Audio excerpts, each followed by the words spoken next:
All right, welcome to the advisory committee meeting of Tuesday, February 17th, 2026. We only have one item on the agenda tonight for the town administrator to present the fiscal year 27 financial plan and for us to ask as many questions as we can come up with. As always, we'll start with comments from members of the public. So if there's any members of the public who have a comment related to our topic item for tonight, drop your name in the chat and we'll recognize you, and then we'll move on to the presentation. And seeing none, Melissa, you are a co-host, so you can share and take it away, Chaz. Thank you to the chair, excuse me, to the chair, the vice chair, and all of the members of the advisory committee here tonight. Thank you very much for the opportunity to present to you the financial plan for fiscal year 2027. This is the work of a large and dedicated team of people who put in many, many late nights working through this. It is always a particularly complex process, and it's doubly complex when there's the possibility of a tax override being discussed, because effectively you are creating two budgets. So I want to thank at the outset of this Melissa Goff, our Deputy Town Administrator, Charlie Young, our Assistant Town Administrator for Finance, Tyler Belisle, our Budget Analyst and Grant Administrator, Nicole Lima, our Administrative Assistant, and Christina Metcalf, our Communications Officer. I also want to highlight Nicole wears many hats. She also has been responsible for the extremely smooth operations of many different expenditures and revenues study committee, subcommittee meetings, and just juggling a lot of things at once. But the whole team has done great work. So I want to acknowledge all of them and thank them as we move through this presentation. So let's get into it. Should read FY27 at the top there, sorry. FY27, our budget overview here is that we continue to struggle with a structural deficit. A structural deficit fundamentally is when our expenditures chronically exceed the amount of money that we can take in to cover them. And in this case, the primary culprit is our healthcare. We've been informed by our healthcare consultants that our costs are likely to increase by an average of 12% in FY27 and continue to increase by an average of 12% for the next several years. We continue to see growth in costs for utilities as we continue to electrify and the cost of electricity goes up. This is obviously a problem that residents face. It is a problem that we face. Collective bargaining continues to be put pressure on the budget on both the town and the school side. We are grateful for the partnership of our public sector unions and for the ability to try and settle as many contracts as we can in a fair and effective way. But the demands in collective bargaining are difficult and difficult to achieve in a Prop 2.5 environment, right? Brookline's growth, as you all know, is capped by the 1982 ballot initiative that was then adopted by the legislature, commonly referred to as Prop 2.5, because it means that property taxes in municipalities may not go up by more than 2.5% in any given year, plus a factor for what's called new growth, which in Brookline is usually between 0.5% and 1%, unless voters authorize additional tax revenue to be brought in by a ballot initiative. So the structural gap, or the gap between expenditures and revenues prior to recommended fiscal policy adjustments, which we will talk about over the course of this presentation, for the public schools in FY27 is at $8.1 million. That is after they have made a number of proposed reductions that the school committee adopted last Thursday. The town's gap was at $2.9 million. Again, this is before some policy adjustments that we are recommending to the select board and to you, the advisory committee, but that have not yet been adopted.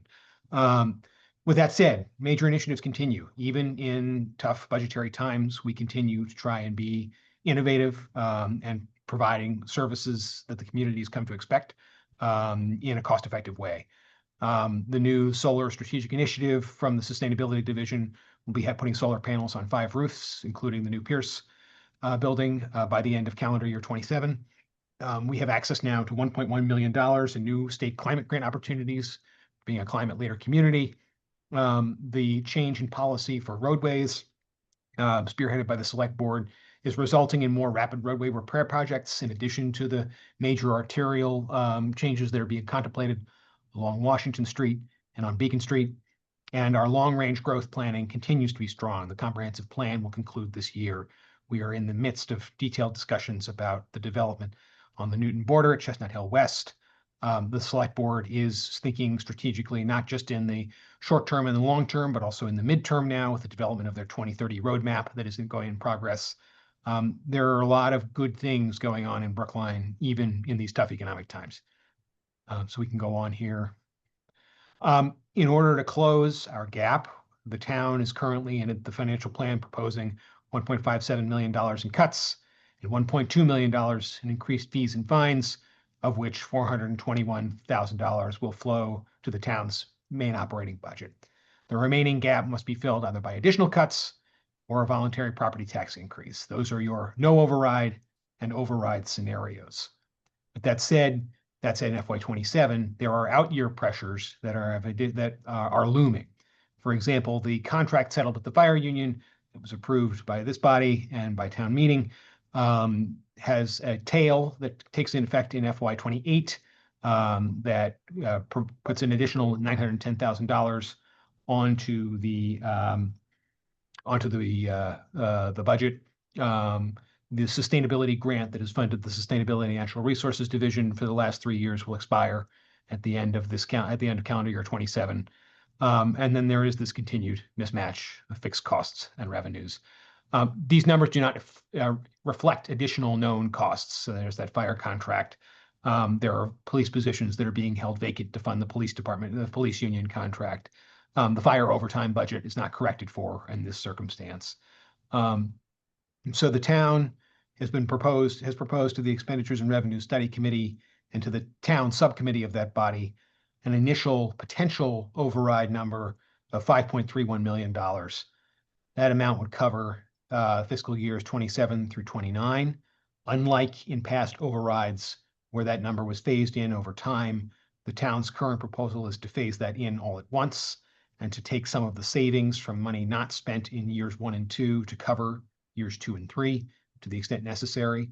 And then that would be the structure of the town side override, which we'll discuss in more detail later on in this presentation.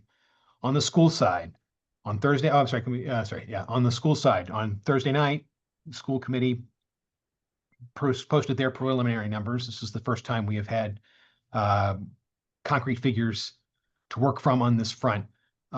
They projected around a $19.3 million gap with when we factor in what we think the revenue growth is.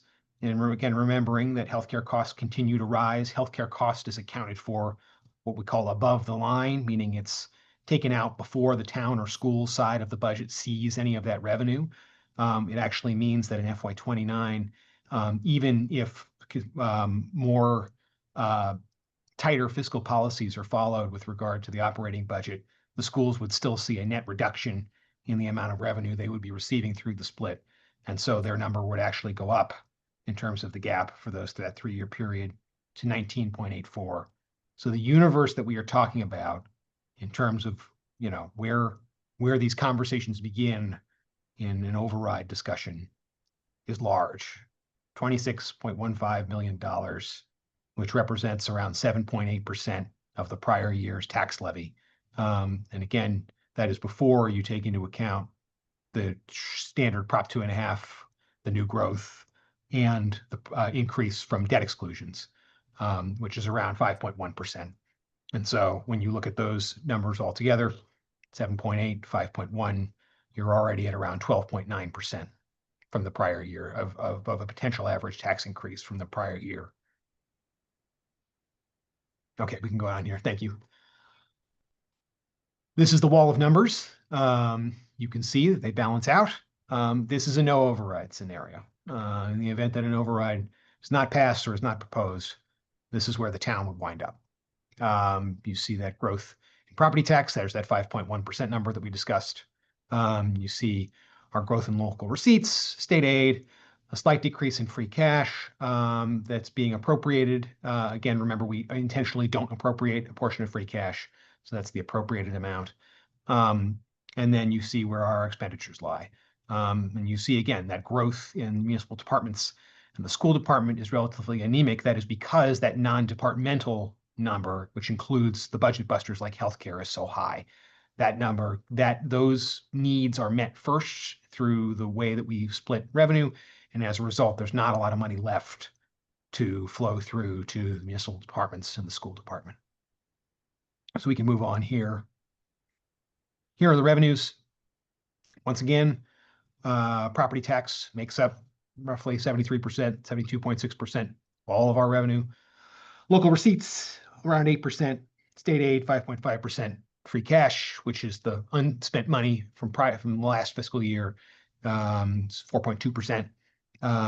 Other funds and enterprises. Remember, enterprises are net; they're run like a business. It's they have to net out is 8.5%, and then you have that small sliver of other funds.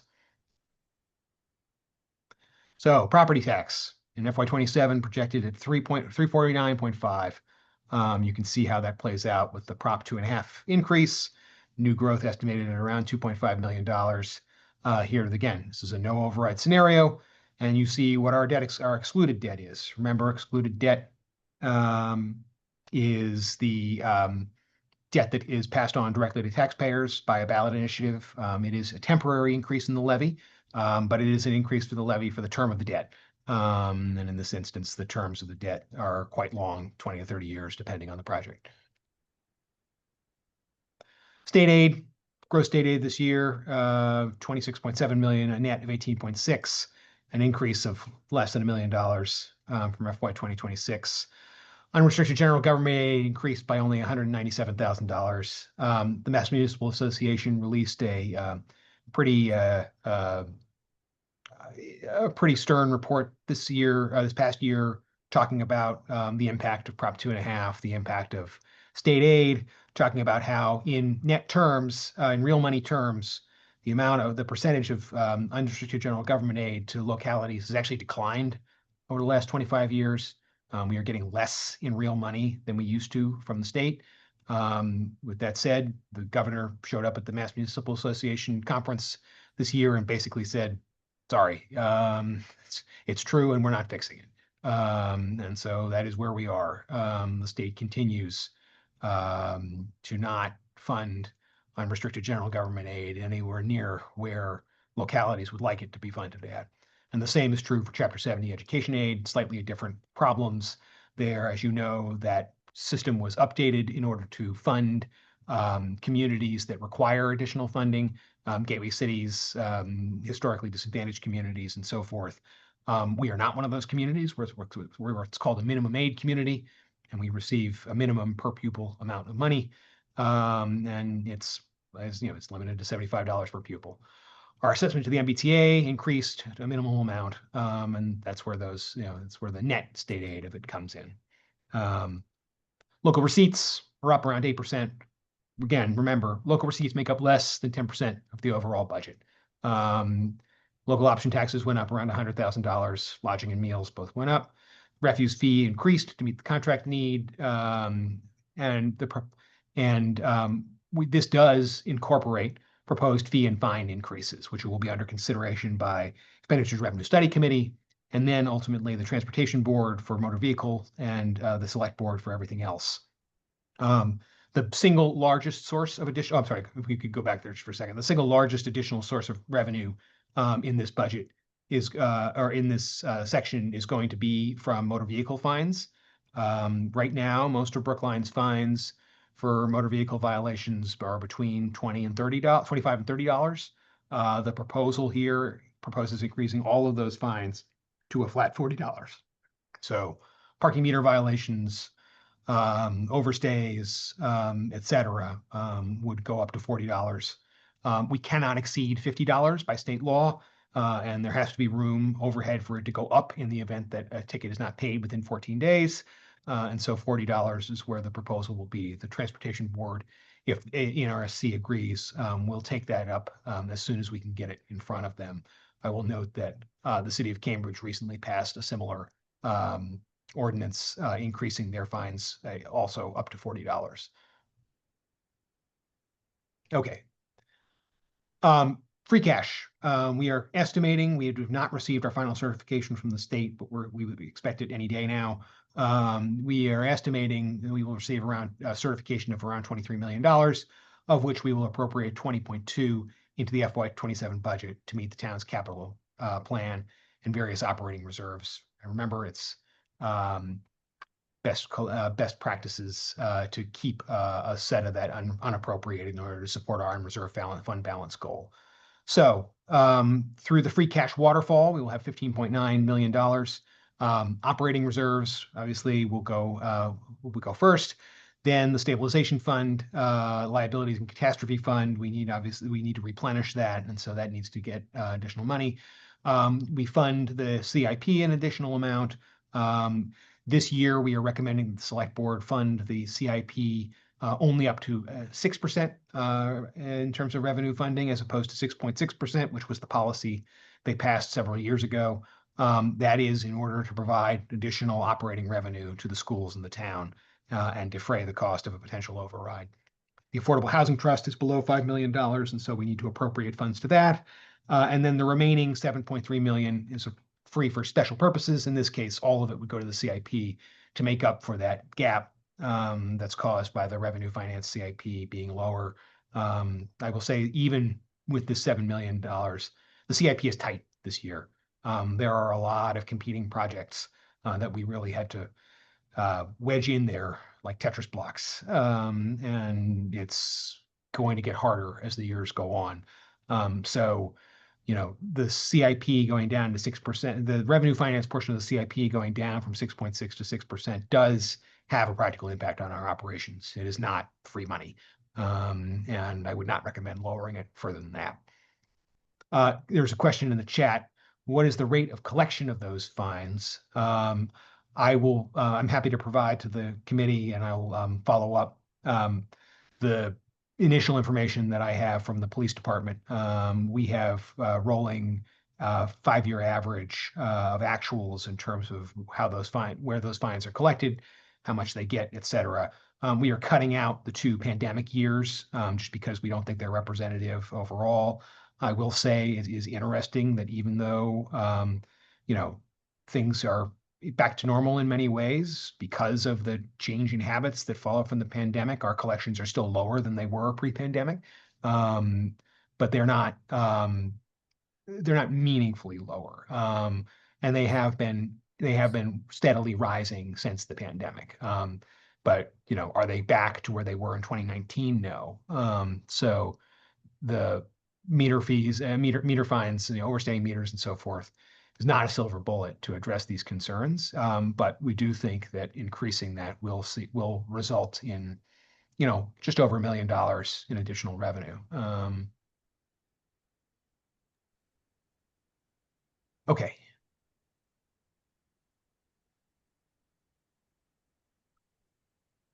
Other available funds, can be reimbursements for enterprises for general fund related costs. There's transfer from soft money.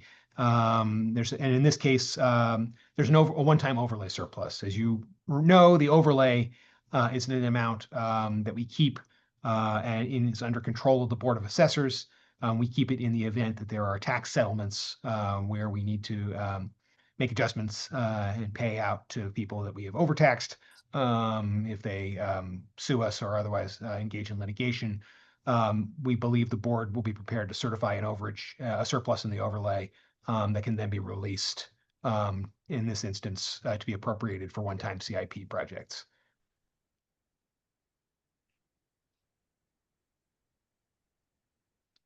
Enterprise funds, as we discussed, it's net. The revenue increase from FY26 is around 9%. Water and sewer and golf have 100% cost recovery, whereas the rec revolving is around 87.1%. Expenditures, the other side of the ledger. Again, you see that large wedge. More than a third of our costs are non-departmental. School department is the second biggest at 30%. Town departments, 9% less, 21%. And you have special appropriations, enterprise, and then that non-appropriated amount of funds. School department, the non-override budget would be $144.5 million, an increase of only $1.7 million Again, I want to emphasize this because we hear it from the public and we want to be very clear on what is and isn't happening here. This is not an instance of, oh, the town is giving the schools less money. This is an instance of our revenues are being spent on things that by our processes go before the town or the schools even see the money. So it's not as though we're suddenly deciding, oh, we're only going to give you a 1.2% increase this year. That's what we have. That's it. So I just want, the message gets out there that this is that the growth in the school budget is low percentage wise. It is low percentage wise, and that's because our growth in everything else is so high. So as you know, the town school revenue split is based on a historical budget percentage. There's some adjustments for PSB expenses that are covered on the town side of the ledger, the largest of those being public buildings. And then 59% of general fund revenue is allocated to the schools after those shared expenses are accounted for. And then there's those mutual cost charges that we talked about. Schools charge the town for some services, we charge the schools for some services. This process is overseen by the town school partnership. It's meant to ensure efficiency and savings in the allocation formula and oversee shared services. I know the Expenditures and Revenue Study Committee is going to make several recommendations about the operations and the conjunction between the town and the school. We will, excuse me, and we will, I'm seeing some questions in the chat. I want to make sure I get to those. We continue to try and refine in the town school partnership process to ensure that that is effective. 2 questions. How much of the non-departmental expenses are allocated to the PSB per DESI requirements? I don't know the answer to that off the top of my head. Melissa, do you know? Sorry, I put you on the spot there. I have too many You're muted. screens. So Lee, we do have a slide later on that shows the fully allocated budget. And we can give you the detail behind that after this presentation. Yeah. And then Alec Lebovitz asks, could you please provide more info on the rationale for the sanitation and parking fines revenue adjustment made to the town school revenue split? Sure. There have been several adjustments to the split over the last several years related to the source of revenue coming in. We have had budget shortfalls for several years running now that have been solved by making changes to how we operate, cuts, or other adaptations in terms of fees and so forth. So in terms of sanitation, we had a new sanitation contract that we needed to fund. The increase in that instance, the recommendation was made that was accepted by both the town and the schools that because the money would flow 100% into providing the service, that the increase in the fee would go 100% to the sanitation processes. So the schools still do see a share of the sanitation fees, but they don't see that additional revenue that was necessary in order to cover the cost of the contract. Similarly with parking fines. So the parking fine revenue adjustment is actually going to, we're again, assume, say around $1 and change million from parking fines coming in, additional parking fines coming in. That assumes that that does build in a factor for increased compliance, right? We do this with parking meters too, where you make an assumption that if the fines go up or the rates go up, people will incur the cost less because they know the cost is a deterrence to them. And then so you wind up with around $1 and change million. You go from there, we would subtract from there off the top $125,000. The purpose of that is to modernize our parking enforcement operations. It has been a long-running priority of the towns. It is a multi-departmental effort. It's split between several different departments, primarily the police and DPW. And really, there just needs to be a comprehensive look taken at how to modernize our parking enforcement operations. And so that money will be used first to invest in studying our parking enforcement operations and figuring out how to better them, and then expended towards implementing the recommendations of that study, which I think will likely result in the appointment of an additional employee, either in DPW or in the police department, to take on enforcement operations and ensure that they are running as smoothly as necessary, which ultimately we hope will lead to increased revenue. But in the same way that the money being raised by the increase is going directly to support the service, so too here, so both with sanitation and the parking fees. Linda Pelkey asks, could you detail what is being cut on the town side, even with the override? Yes, stay tuned later in the presentation. Okay, town departments.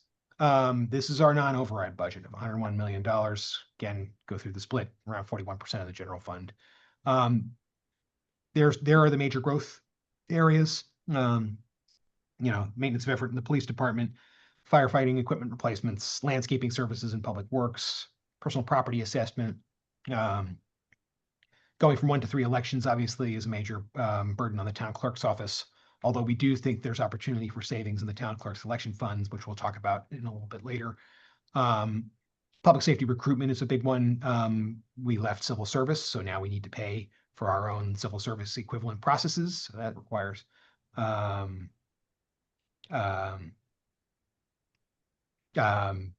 requires those funds to be allocated for that purpose.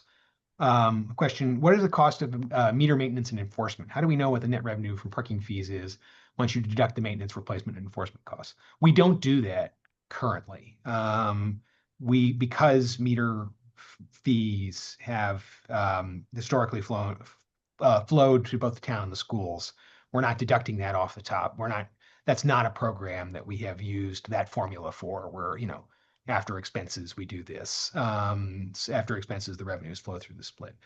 It has been discussed, but it is such a large source of revenue for both the town and the schools that shifting that is politically unpalatable. And so we do not, the town handles the cost of repairing and replacing the meters. The town handles the cost of enforcement. We do not hold those costs out before sharing the revenue with the schools. Sorry, Chaz, Yeah. just to follow up, but how do we know that we're not spending more money replacing, maintaining, and enforcing than we are actually getting from the fees? We do know that we make more. I mean, it's, we get around $5 million in parking meter fees, and that's much more than the cost of the replacements and enforcement and so forth. Thank you. So we are seeing net revenue there. Okay. Ready to move? Yeah. Here's the no override reduction list. And again, we'll talk about what it looks like in a yes override scenario.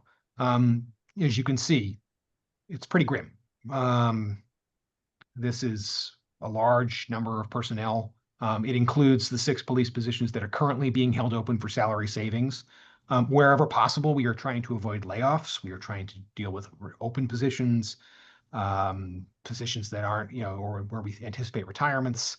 But we will, in a no override scenario, see at least some layoffs. Overall, this represents roughly, I believe, 17.4 full-time employees. And again, this is just in year 1. And I can tell you a little bit about what the actual impact of these things are. For example, library part-time personnel, that means shorter library hours. The farmers market coupon program, the farmers market coupon program would be cut. So that basically means the end of the farmers market, effectively. We're losing a lot. We're losing people in planning. This basically guts the economic development team. And while one of those positions we would lose anyway, because it was a position really dedicated to ARPA work. So even in a yes scenario, ARPA is going away. There isn't work there. The position is vacant, so it can go. It's just it's a heavy loss. And so in all of these cases, it would be a really tough situation. Anthony Bono asks, to clarify, with an override, the CIP will be funded 6.6. No, unfortunately, even in a yes scenario, we need to reduce the CIP in order to make this work. These are tough choices that we're making, but it's designed to reduce the overall ask of the override on the ballot. While the CIP is tight, it is not unmanageable. We are still providing a high level of service, a high level of maintenance and repair. We are not neglecting capital projects. We are just tightening our belts to the maximum extent possible. Okay. And can I just add to that, so, in fiscal 27, the recommendation is reverting back to the 6.6 policy. I mean, to the 6% policy. In the out years, for the forecast, I'm assuming that we're going back, but we're going to be having that conversation with the board, whether or not we need to revisit the policy levels again, especially if the board would want to keep the override number down. Yeah. I mean, if we were to do that, the school number would go up. Our number wouldn't change that much, but the school number would go up. Can you explain what the impact, Kelly Harderbeck asks, can you explain what the impact of the reduction in the town clerk's budget will have on elections? What is being cut? Early voting? Good question. No, early voting is mandated by state law. We would not be cutting early voting opportunities or anything along those lines. The clerk receives reimbursements from the state in order to conduct elections. We think the clerk is getting enough money in terms of those reimbursements to be able to fund elections, even an increased number of elections, without operating revenue from the town, and they can rely on the state reimbursement for it. So Alicia Jonas asks, at some point, could you go over the financial implications for the town and for individual employees for a 1 or 2% increase in the amount of health insurance premiums paid by employees? Yes. Let me get through this slide and talk a little, and then we'll talk a little bit more about that, but that is a good question. Thank you. This is the contours of the proposal for an override that is now before expenditures and revenues. I want to stress, this is only a proposal. It is early days yet. The select board has until March 31st to set a ballot question. We anticipate that this can change. And we continue to have conversations with expenditures and revenues, who will make a final recommendation to the board and then to the board itself. You can see here where we're talking about cuts in revenue, there's then the continuity of service delta there.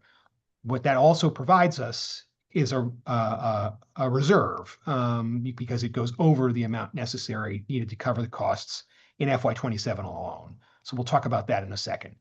The fire department, new contract. This is that tail in FY28 that you are aware of. In order to cover those costs, it's $910,000. You are also familiar with the overtime deficit because we have been coming to you for the last 5 years for money to close it from the reserve fund. We believe that that number is stabilizing now between the new contract and the positions taken by both the chief and the union to try and work together to bring overtime down. So increasing our override budget by $800,000 to eliminate that overtime deficit. In DPW, sustainability, tree protection, and unfunded programs. This is really 3 different things. It's the sustainability division, as you know, is funded by a grant from an anonymous donor for a 3-year period.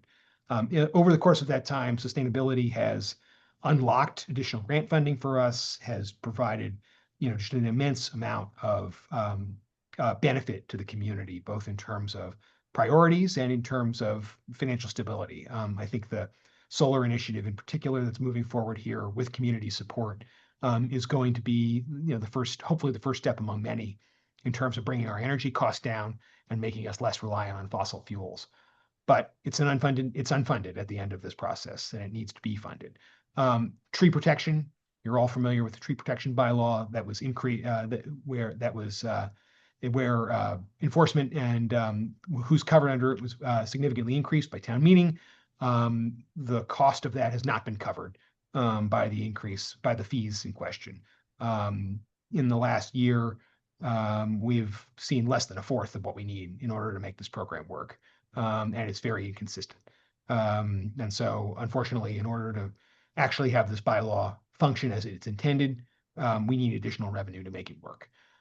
Then the other portion of this is funding a horticultural specialist position that was cut during COVID and never restored.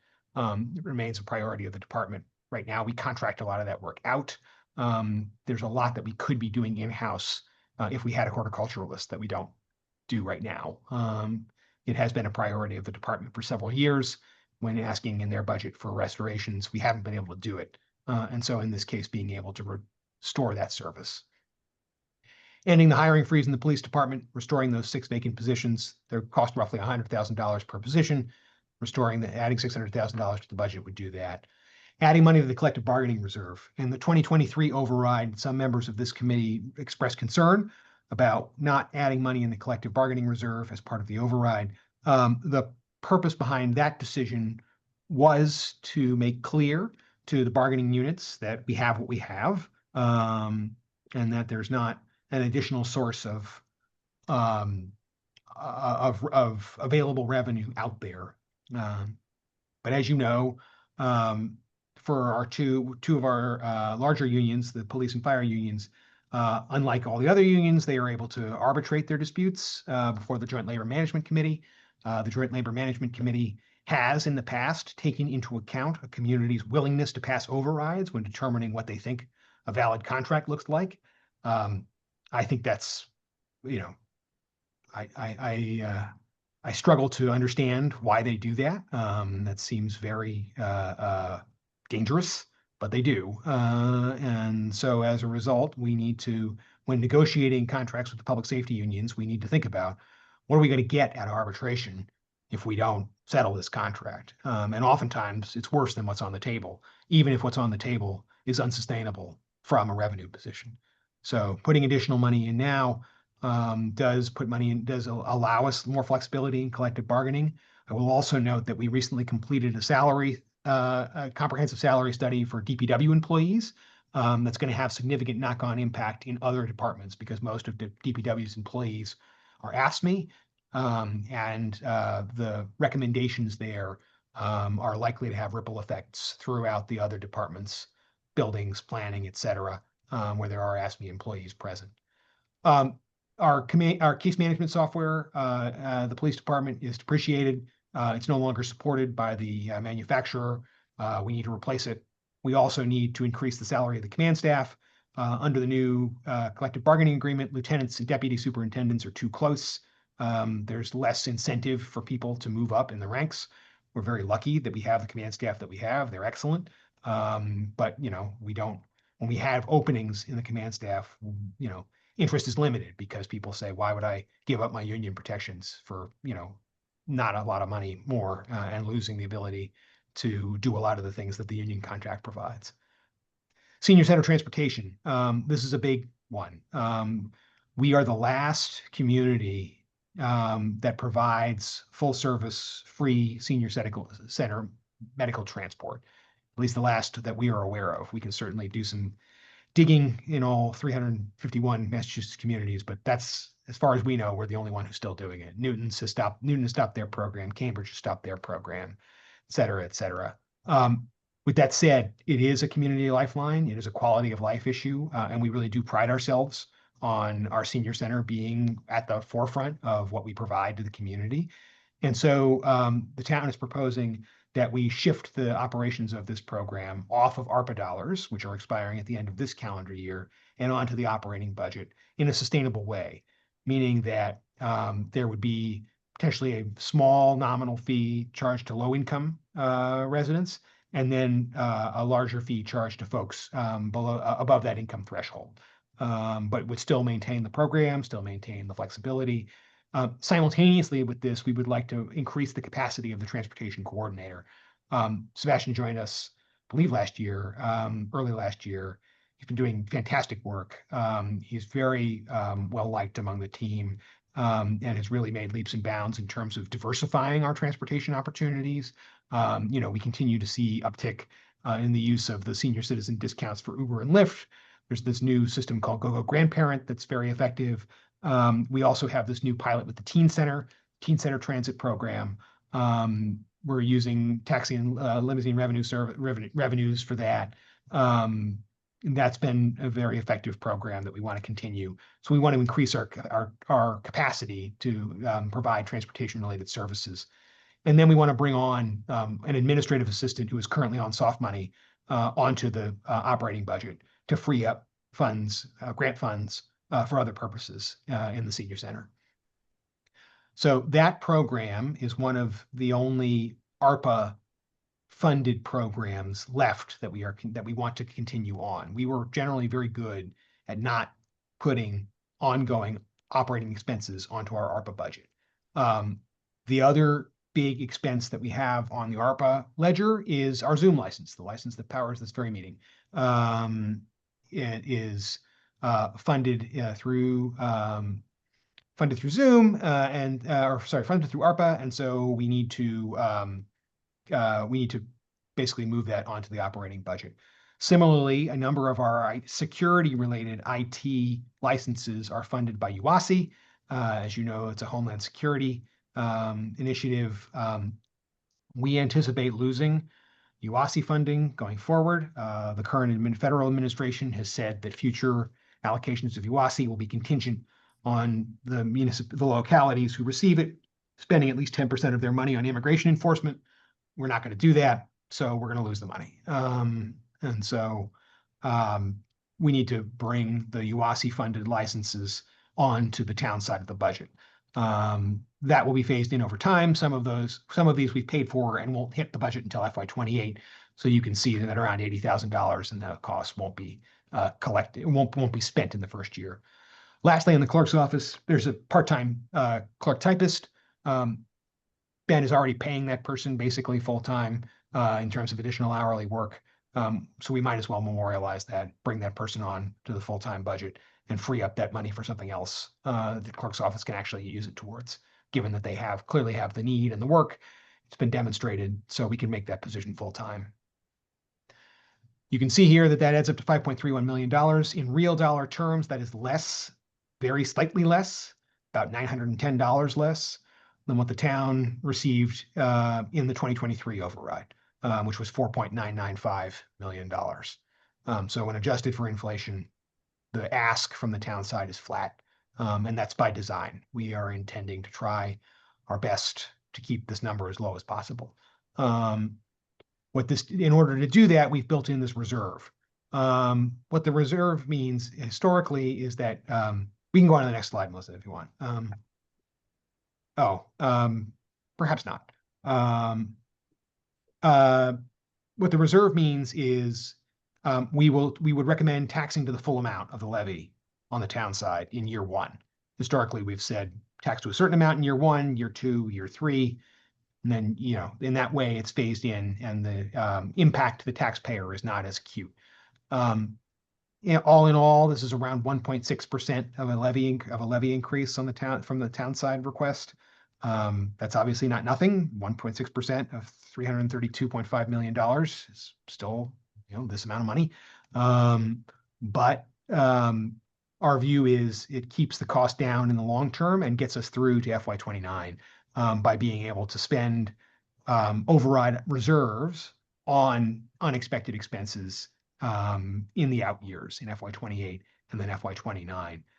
Does that create a gap at the end of it? Yes, potentially it does. But amongst other things, we hope that our outstanding pension obligations will be settled in FY30. We hope to see our debt crest as a percentage of the levy in FY29. We hope to see, the potential for commercial development, although we know that is not going to happen by the end of this override cycle, the FY27 to 29 override cycle. So we do see the potential for better times ahead. And we think overall, even if this does create a gap, it doesn't create a yawning chasm. And it will hopefully be something that is addressable as we look into 2030 and beyond. Yes, there are a couple of questions in the chat. Yep. So let me start with Elisa's because she's been very patiently waiting. Can you go over the financial implications for the town in terms of the healthcare? Yes, town currently pays 83% of the cost of their healthcare policies for most employees. And the employees pay 17% of the remainder coming out of their paychecks. Most employees on the town side are paid weekly, so it's a weekly paycheck. If the town were to move that number, roughly every percent it moves is around $400,000 in revenue, a little more than $400,000 in potential additional revenue to the town if that number goes down. And I say to the town as a whole, it has to flow through the split. So it's not just town only, it'd be town and schools seeing that money. And then in terms of cost, on average, an employee would see the contribution deduction from their paycheck go up by $5 each percentage point. So again, you factor in every employee is paid roughly 4 times a month. That's $20 times 12, $240, $240 yearly in deductions there. As I have said frequently to our collective bargaining partners, that is not nothing. We don't minimize that, especially for employees who don't see an increase in their income year over year, besides what they get in cost of living adjustments. So we are mindful that we are asking, when we ask to move that, something significant. And that is that is quite difficult. It's quite difficult to countenance.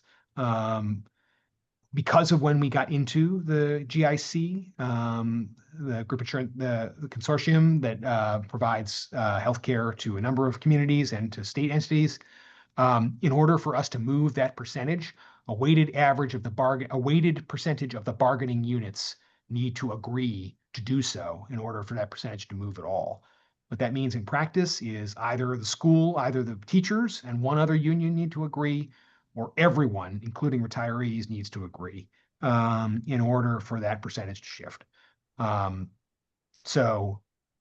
Yes, theoretically, moving that number down even to 80-20 does provide some relief in the budget, but that alone is not going to solve all of our problems.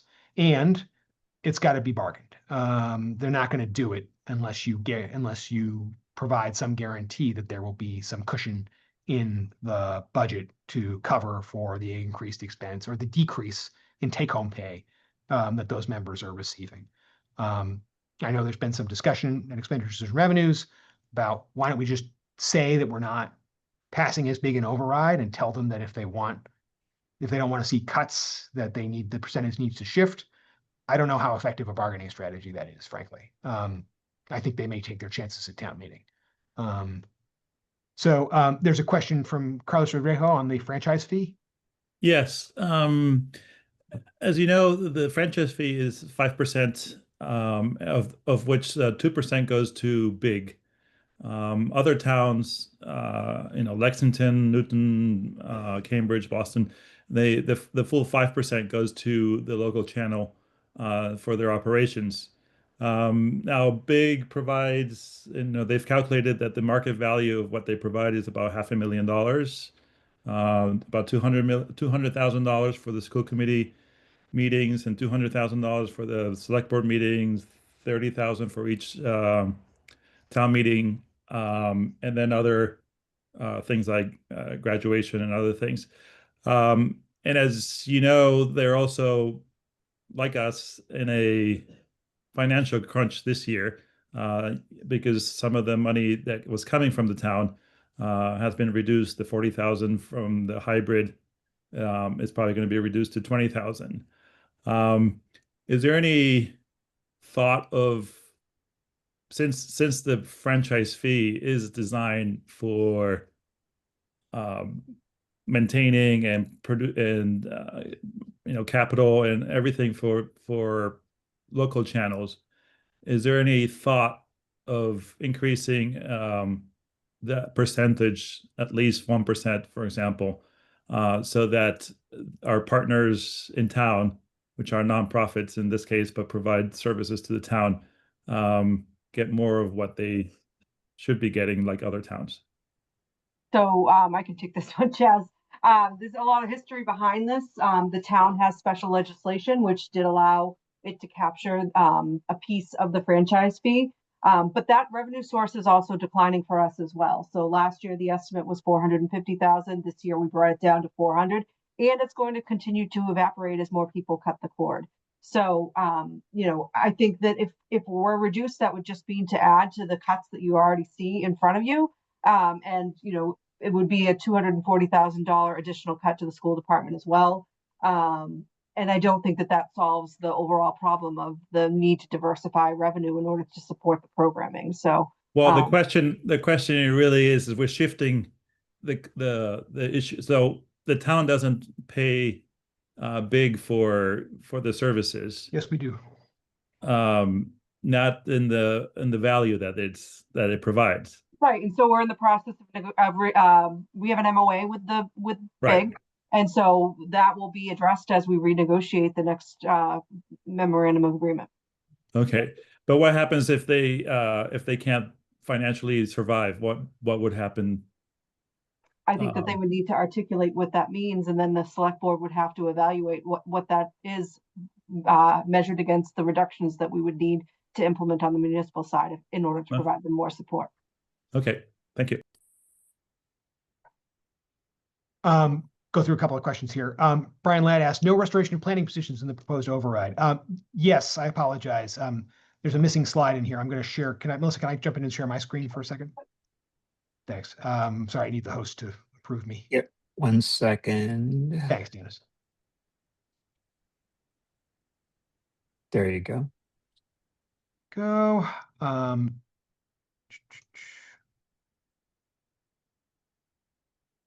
Here's the 1.56 million in potential cuts. You can see again, we're reducing the clerk selections budget, but not by as much. There would be a reduction in fire. We added a lieutenant in fire prevention that was previously a civilian position when we started allowing short-term rentals. And that position would be cut.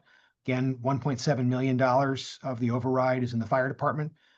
We've talked about how to reduce costs in the fire department without resorting to an override for overtime. We talked about 3 people to an apparatus as opposed to 4. The community didn't like that idea, and so we are here. And we are focusing on fire suppression because that is the service that the community has indicated that it wants. We would move a health position to a grant fund. That's the opioid stabilization funds. Again, we don't like putting people on soft money, but that is a long-term grant. That grant has an 8 to 10-year horizon. We are mindful that health is one of our departments that is more on soft money than any other department. So it is vulnerable to shocks, particularly in terms of the trickle down from the federal level. So we just keep a close eye on that. But we do think because this is a litigation settlement, that it's likely to be accommodated here. Cutting the HR services budget, that's legal services. Planning, that's your one planner who was ARPA fund, who was primarily focused on ARPA. So yes, we would restore the other 2 positions if an override passed. Police, cutting a traffic clerk, a desk clerk, not someone who does traffic enforcement, but someone at the desk. Rec, moving one person to the rec revolving. Again, don't like putting people on soft money, but the fund can take it, and it is a revolving fund. Cutting our services budget, cutting the select board services budget. Not ideal. We do use that money for a great number of things, large and small, but we are, if we're asking other departments to make cuts, we're making cuts ourselves. Level funding the OPEB contribution and reducing the CIP to 6% instead of 6.6%. So that's how you get to $1.567 million. Any questions there?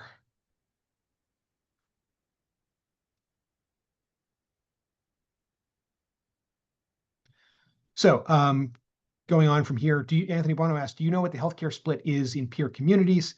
The answer is yes. And actually, we've the Expenditures Revenue Study Committee did great work on this. Stick Bank in particular compiled a lot of information from neighboring communities. We are an outlier. There are communities that are close to us at around 80-20, but not many.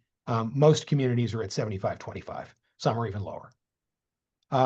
Would paying employees monthly instead of weekly save the town money? Yes, it would. Do employees want to be paid monthly instead of weekly? No, they do not.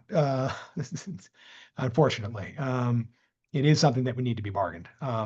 I would like us to move to a biweekly payment schedule. That would save us money. Not enough money to solve all our problems. There's no silver bullet to a gap this big, but it would save some money. I am talking about that with our union partners in terms of how we move forward on that front. Elise Kutcher-Stone asks, she'd like to understand how this proposed override fits within our longer-term strategy for expanding Brookline's tax base. Is it intended primarily as a bridge while new development comes online, or does it represent a structural reset of our operating revenue? And in that context, how are we modeling long-term sustainability under Prop 2.5 constraints, particularly with regard to public safety staffing, if our tax base is slower than projected? Those are excellent questions. The first part of that this is a bridge override. I don't think there's any bones about it. If we were to try and really, increase revenue to a level that would be sustainable in the absence of other sources of revenue beyond FY 2030, the number would be higher. The reason why I'm not asking for that is because the schools are asking for so much. I don't think it's politically possible. I already think we're in a tough situation. And I don't think it's possible for the town to ask for more in these circumstances. And we want to be supportive of the schools. It's not a zero-sum game. I mean, unfortunately, it is at the end of the day. If money spent in one place is money not spent in another, but it's not a zero-sum game in terms of the impact, right? I want to be supportive of the school department. The select board wants to be supportive of the school committee and the superintendent and the work that they're doing. People move to Brookline because of the schools. If we don't have the school program that people come to expect, the bargain falls apart. And the values of our property go down, and all of those things come true. So it's not just because I don't think it's going to pass. It's because I don't think a higher number would pass. It's because we do want to support the schools in their endeavors here, and make a positive case for their future and their support in this regard. So how do we measure long-term sustainability in Prop 2.5 contexts? Massachusetts has us in a trap, right? Prop 2.5 will not allow communities that do not have meaningful commercial development to escape the structural deficit trap, right? As long as our percentage of commercial development is what it is, we're never going to escape the cycle in which our expenditures outpace our revenues. It's just, unfortunately, the way Prop 2.5 is structured. It's why governing by ballot petition is a bad idea. And it is why the legislature needs to look very seriously at what other states have done that have laws similar to Prop 2.5 on the books. I'm thinking most notably of New Jersey, which has a Prop 2.5 equivalent on the books, but exempts healthcare costs from the cap. There's got to be something that changes in Massachusetts, or we're going to just keep doing this. With that said, we are maximizing our efforts to make commercial development a reality. Chestnut Hill West is a huge opportunity for us, and we want it to be successful in a way that balances the community's needs in terms of what it looks like, the traffic issues that it may bring, et cetera, with the tax base increase that it brings. And the benefits that we see from that increased development, not just the increased development, but the increased hotel tax, the increased meal tax, the number of people coming in and out of town. It really is, we really are focused on that. We really want to see that happen in other parts of the community too. We want to be known as a community that's easy to do business in, but that doesn't sacrifice its principles to do so. And so we're trying to strike that balance. And so there's a lot riding on a successful outcome of this at town meeting. And we want to be sure that in working through on this, that we make this happen in a way that works for the community, right? It's not success at any cost, but it is working really hard to get to a compromise and a consensus that everyone can live with. Janet Kahn asks, with green sustainability grants ended and Governor Healy pausing money at the state level, is now the time to expand its financial commitment to a sustainability division? Understanding is the division would seek and receive grant funding for support. Yes, that's true. The division does seek grant funding for support of its operational activities. It's not we're not going to have people on soft money on the division. We have been able to balance that out in the DPW budget, and it's been very effective. I can't say enough good things about the sustainability division. I really can't. It's really critical for us. And I've seen also other communities copy what we're doing here, putting sustainability into an operational division, not having it just sit around in the mayor's office or in the planning department and say, wouldn't it be nice if, but saying, no, you need to integrate sustainability activities into your day-to-day operations, because not only does it provide a benefit to the community in terms of our goals of being fossil fuel free and so forth, it saves us money. It saves us, it gives us access to additional opportunities. I know the picture is bleak now, but I think we would be remiss if we didn't invest in the potential future here. Like it or not, the climate is changing.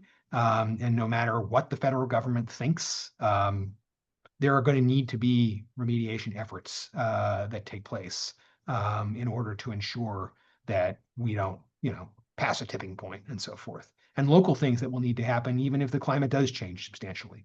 We need to be prepared for flood resiliency. We need to be prepared for heat island issues. We need to be prepared for all of this stuff. Extreme weather, we're going to see larger, wetter snowstorms, larger, wetter winters. Got to be ready for it. And that's what sustainability is doing. I really think, even in this tight environment, that it is a worthy investment. It's a great question. I don't fault you for raising it, but I do think from an operational standpoint, sustainability is critical to our success. Alec Lebovitz asks, have we looked at alternative options for economic development FTE reductions? Seems counterintuitive to eliminate positions whose work helps us identify and advance long-term growth opportunities. Yes, it does seem counterintuitive. And I know that we had a discussion about this a couple months back before this body. It depends on what the community wants, right? I'm sure that we will have this conversation if there's a no override scenario, probably in the month between any potential override vote and town meeting, about what that priority is and how we address it through other ways. But what I would say is, if we don't want to invest in economic development, then we shouldn't be funding economic development in the planning department. And so I need to see a commitment from town meeting. And again, I'm not saying it needs to be a blank check. I'm not saying we need to sign away our rights and build high rises everywhere. I'm just saying there needs to be a commitment to projects moving forward in order for economic investment in economic development in the planning department to make sense. And yeah, Carlos raises a good point, which is absolutely right. Chestnut Hill West's revenue is theoretical. We have estimates. They're based on good models, but they're range estimates. We don't know. We are not budgeting our lives around Chestnut Hill West. It's not something we have put into the long range financial forecast. We are not banking on that money. We're not banking on any development money. But there needs to be something. The commitment needs to be demonstrated in order for us to continue spending money on. I want to jump through the proposal here a little bit, if we could, jump through the presentation a little bit, and then I'll keep taking questions. So all of these are great questions, but I want to advance the slides so that Melissa can talk, and then I have to go talk to the board, select board. So I don't want to wind up not getting through this with you. Again, here are our big budget busters, the non-departmental expenditures. Group health, that $6 million increase. We do project modest increase in enrollment. Pension funding increases. Our rate of investment return assumption is down 6.8%. That's good. It means that we are safe in the event, safer than we otherwise are in the event of economic downturn. With that said, the economy is in many ways irrational at this point. The investment economy is in many ways irrational. The big seven, the magnificent seven, are growing, and everything else in the stock market is flat. I don't know what that means long term. But in the meantime, we continue to realize a healthy investment return on our pensions, and we're able to revise that assumption down to provide us some cushion in the event that things turn south. We are still on target for that full funding date of 2030. Again, it's level fund. The OPEBs are level funded in FY27. That outstanding liability is higher than our pension liability, $196.9 million. We will see whether or not, when the pension obligation is fulfilled, how much of that money we can roll over and hopefully close that out as well in short order. Expenditures, special appropriations. Again, revenue financed capital budget, $7.4 million from general operating, $12.4 from free cash, and that overlay. Debt service increases by $6 million. That's 14% of the total tax burden, tax levy burden. Capital expenses are now 9.9% of the town's prior year net revenue, which exceeds the target of 8.1. That's good. We are investing in our capital improvements in a healthy and responsible way. That's 19.8% when you include debt exclusions. There is a lot of excluded debt out there funding a lot of capital projects. Non-appropriated expenses, again, the MBTA assessment, Norfolk County is roughly level funded this year. We thank the county for that. The overlay for tax abatements down slightly because of that.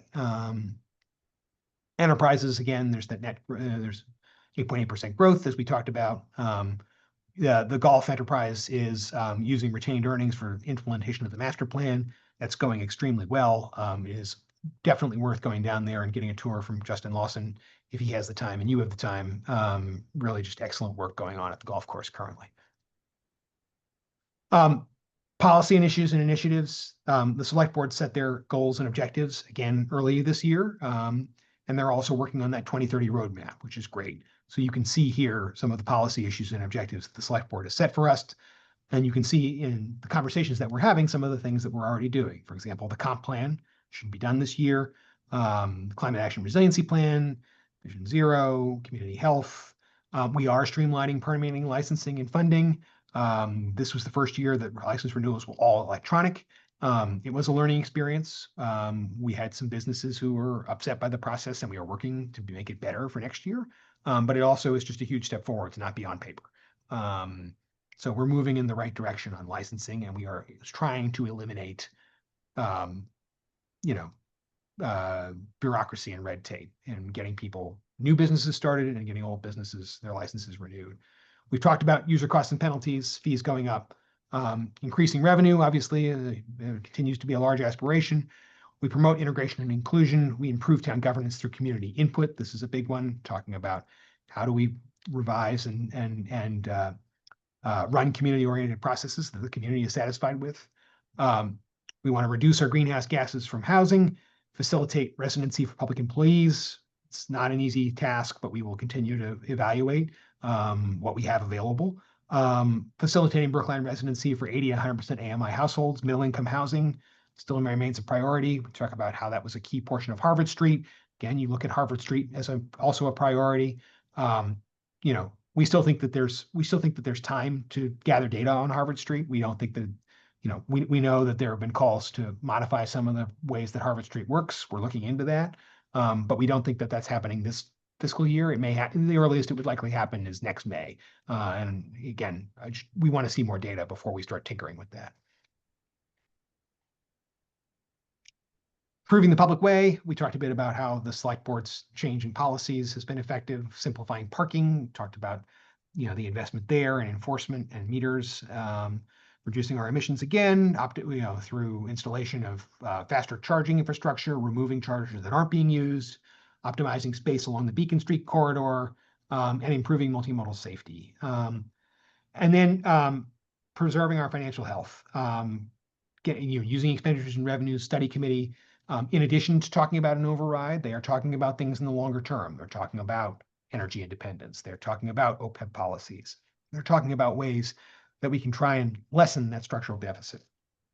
Protecting our bond rating. The select board continues to do good work in terms of the strong fiscal policies that set us apart and secure that bond rating when our metrics would otherwise call us a AA community, and maintaining our successful ARPA-funded initiatives. We talked a bit about how we've been successful at ensuring that very little ongoing operating expenses are on ARPA dollars. Here's the bottom line, the takeaway. We continue to face pivotal questions about our future. We need to finish the comprehensive plan. We need to ensure that development is, when it happens in a productive and comprehensive way. We need to prioritize tax strategies and fossil fuel independence. We're emphasizing careful budgeting to balance the community's needs with our fiscal challenges. And despite those challenges, we are really progressing. We're making really meaningful strides in social services, in infrastructure, and energy independence. And our focus does remain on fostering the supportive and cohesive community. I want to just answer the last couple of questions in the chat here. Janice Kahn asks, can you talk about the cumulative impacts of property tax on property taxpayers? Talked about Prop 2.5 every year. The town in the past has also reassessed properties, which has also increased the tax levy. Are there plans to reassess property values in the next year?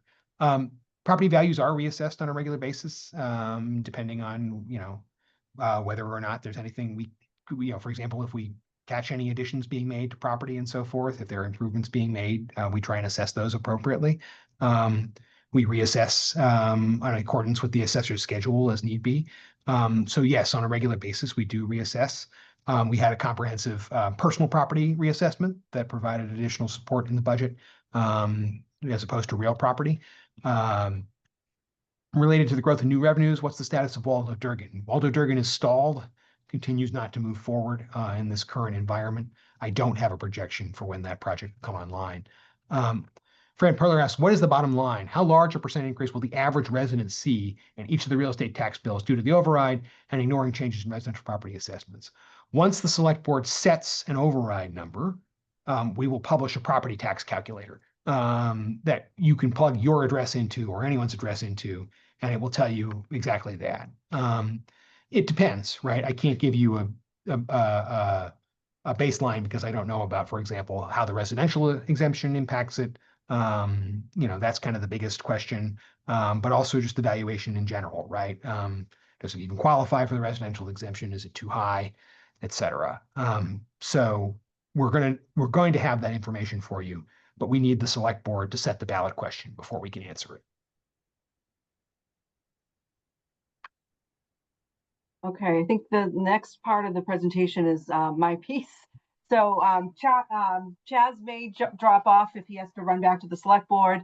I believe Charlie is in the room. So I just want to make sure that I give Charlie his shout out because putting together this financial plan was definitely quite an effort. I would say that, you're dealing with an override budget, a no override budget. You're also dealing with an online version and a print version. And Charlie definitely takes the feedback that you provide on making this document good, just as good in hard copy as it is in online visual abilities. And, especially this year, we have new compliance requirements for ADA around, what should and shouldn't be accessible. We've really made a concerted effort to try and, eliminate images and put text and things that are able to be copied and read with the screen reader.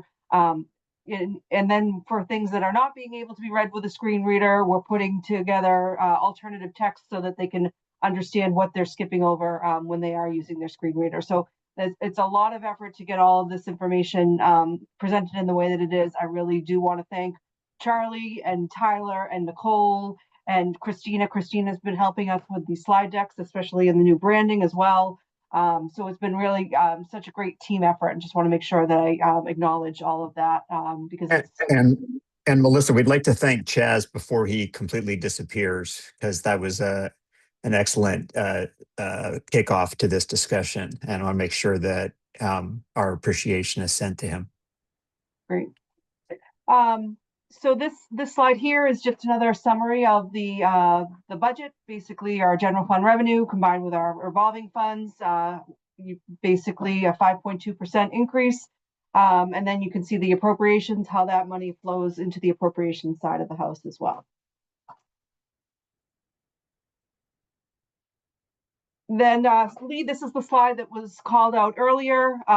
Essentially what we do is we take the exercise that we provide at the end of the fiscal year, the information that we're reporting to DESE, and we project that same level of support into the fiscal 27 budget, where it shows that education is approximately 56.6% of overall funding. And we will make sure, I believe that in section 2, we still have a town school partnership section, Lee. I believe that the information behind this pie chart is actually captured under section 2 in the budget as well.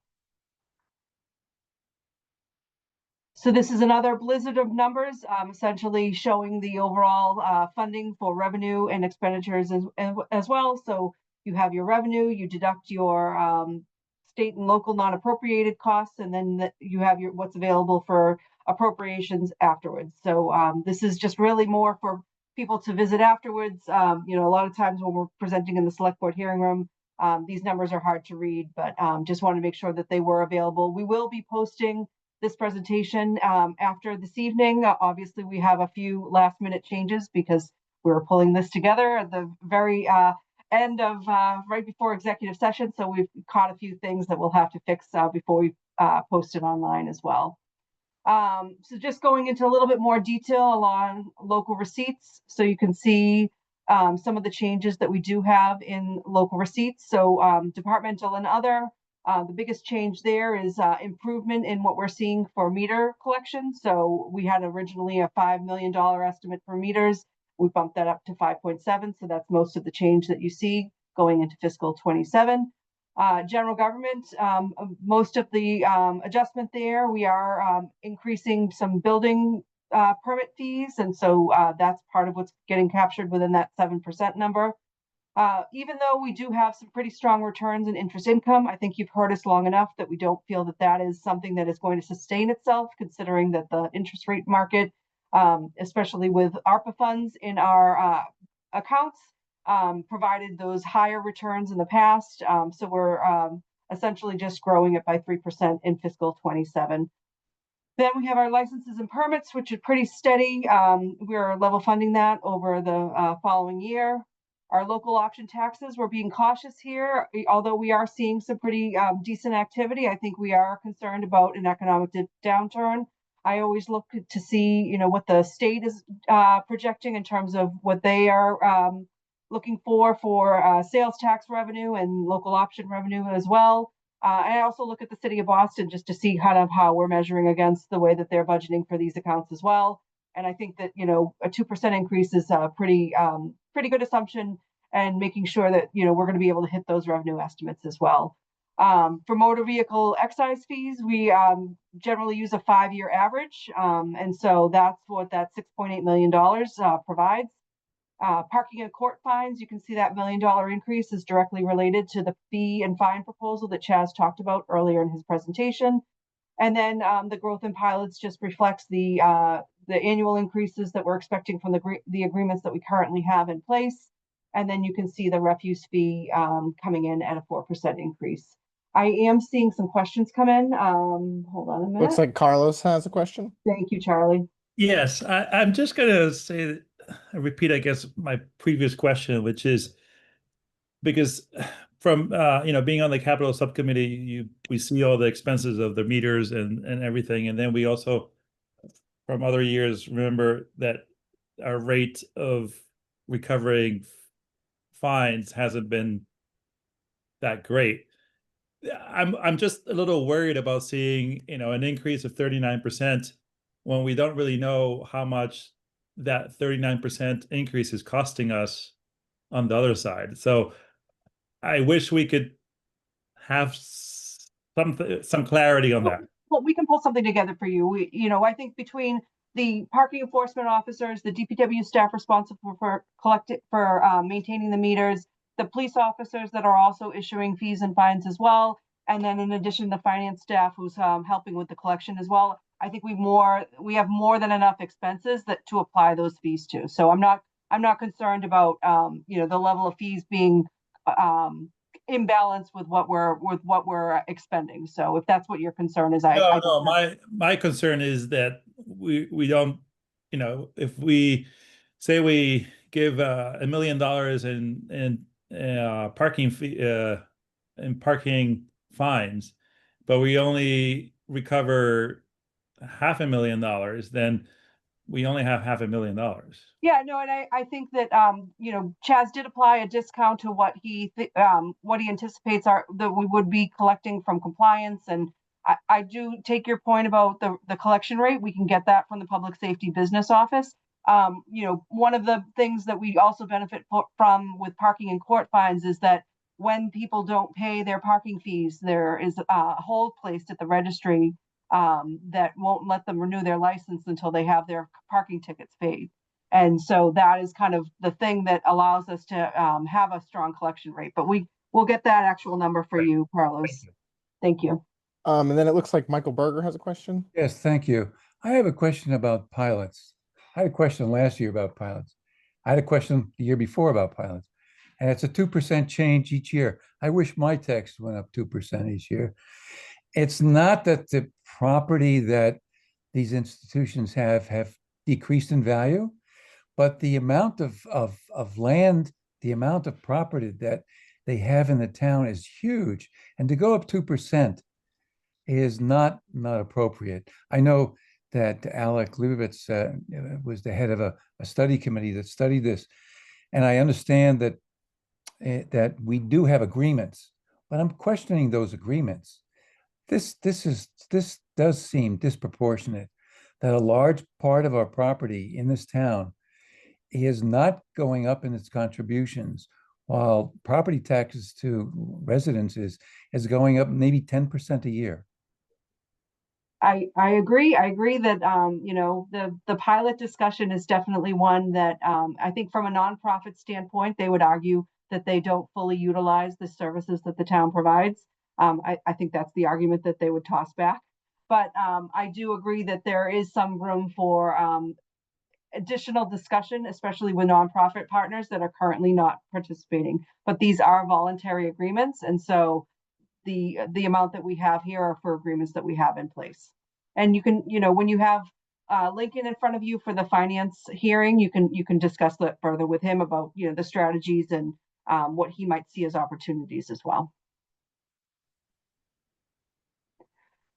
So this next slide is about the free cash. So Chaz kind of already talked about this earlier. This is essentially following our fiscal policies. The first being that we are maintaining a 1% operating reserve. 75% of the funding for the reserve fund comes from the operating budget, and then 25% comes from free cash. So that is what that 892 provides. We are looking at setting aside $6.3 million in order to hit the unreserved fund / stabilization fund target so that we can maintain our AAA rating. We're looking to put $3.5 million into the stabilization fund. You may recall that we had a pretty large settlement, both from the school department and then also from the police department. We essentially have drained some of what is available in the liability reserve. That also has a funding target of 1% of prior year net revenue.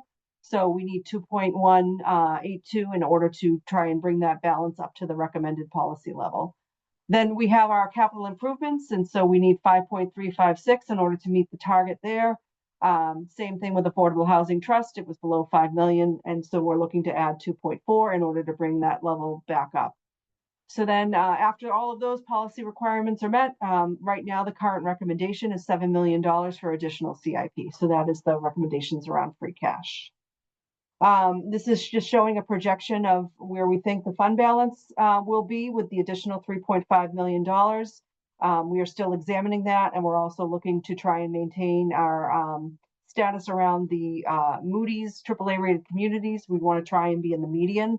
And so once we have more information, we'll be able to kind of see where we are relative to the other Moody's rated communities as well. So these just show the changes in expenditures from the 26 budget. So you can see that the big story here is that most of the money that is, you know, that we are essentially, the benefit budget is consuming most of the funding that we need in the budget. And you can see that followed behind by debt service, although some of that debt service growth is related to the debt exclusions. And then we have our CIP financing, and then town departments and school department. I will note that some of this growth on the town side is actually related to shifting the money for things like repair and maintenance, IT, over to the town side. So it's a little bit, we can probably provide you with a non-school related town growth number. I think that might be more applicable as well. This is just showing the pension schedule, and you can see that you know, we're on a 2-year cycle, so we will be getting a new update to our pension schedule after this January, probably sometime in June. Lee, there's a chart in the financial plan that also shows how much debt service is associated with school buildings. It's under the CIP section, section 7. And so this is really, this slide hasn't changed from last year because we're still in year 2 of the 2-year fund, the 2-year funding cycle. Same thing with OPEBs. We are level funding. Carol, the percentage of CIP, I can get you that as well. Let me just make a note of that.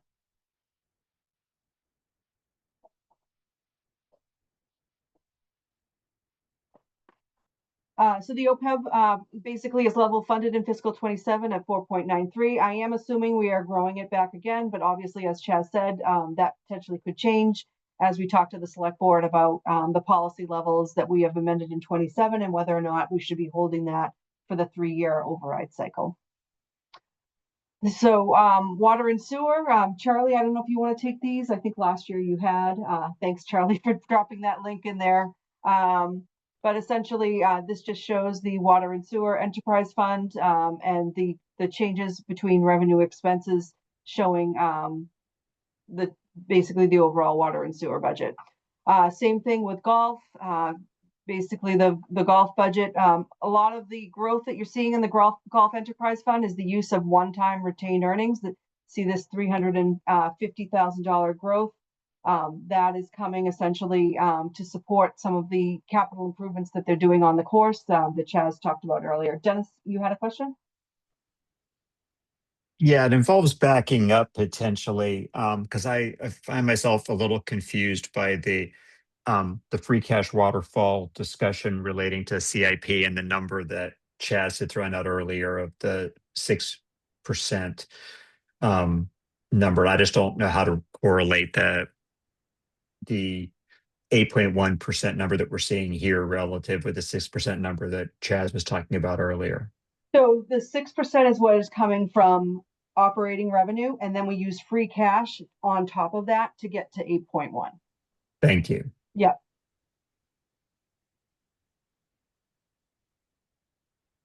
This is showing our override, our recreation revolving fund. Harry, I'll get to your question in just a second because I think I'm pretty close to being at the end of the slide deck as well. So 804,000, 16.2% increase. And you can see where that shakes out programmatically with all of the cost centers in the revolving fund. And, they've got a lot of really great things going on there. I think they're seeing some improvement in programs and services, and I'm sure Tim will be excited to talk about all that's happening there. So we have our CIP, that's part of the financial plan as well. We're looking at a $259 million plan. And we are looking at a lot of really interesting projects like the Strategic Solar Initiative, which I think, Carol, you're already familiar with. There's been talk at the Expenditure and Revenue Committee. We've been talking about the chiller at Town Hall, and essentially instead of just replacing the AC, using that as an opportunity to go fully electric. We are still looking for our free cash certification. We should be getting that within the next couple of weeks. Right now, we're using an estimate. I know that there have been some school parents that have been concerned about the new Lincoln grounds. That was an area where we essentially deferred funding last year. We put the funding into a contingency fund until we had certainty on how the schools were going to close their fiscal 26 budget.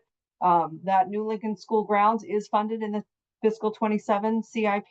And then we also do have a number of ongoing projects around public works, parks, streets, etc. So this is just showing the overall funding in the CIP. It's also available in the CIP section as well. And so this basically shows you how you calculate your 6.6% funding policy, and then how net revenue gets calculated. That's what you're measuring it against. And then when you add your other funding sources like free cash, and we're using overlay surplus in fiscal 27, how you get to the 9.9. When you layer the debt exclusions on top of that, how you get to 19.8. These are just some of the major projects in the CIP. Some of them I've already spoken about. Some of them have been marching their way through the plan, and so now they're finally landing in fiscal 27, like Sewell. The Sewell Athletic Fields is a pretty sizable project.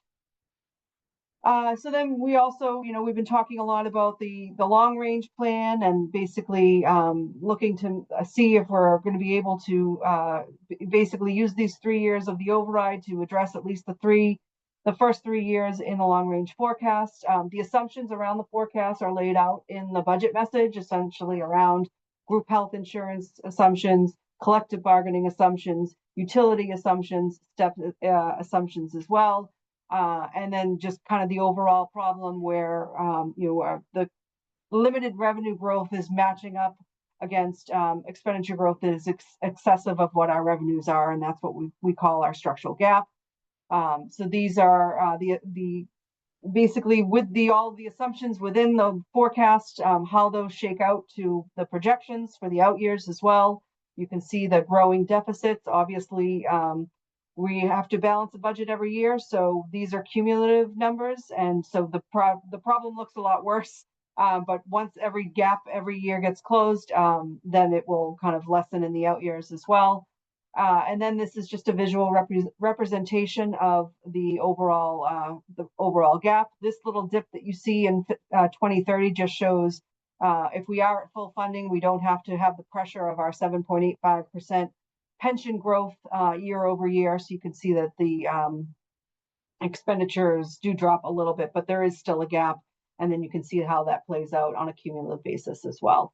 So this is just a QR code that provides, if you want, you all know how to find our financial plan, but for other people that may not know, either you can go to brooklinema.gov/FY27 financial plan, that didn't wrap properly, or scan the QR code. So now I'm going to stop sharing and I'm going to wait till I get texted that I need to jump into the select board. Charlie is also here as well. So we can start answering questions. I think I saw Harry had one about the if the override fails, thoughts to stopping the funding of OPEBs.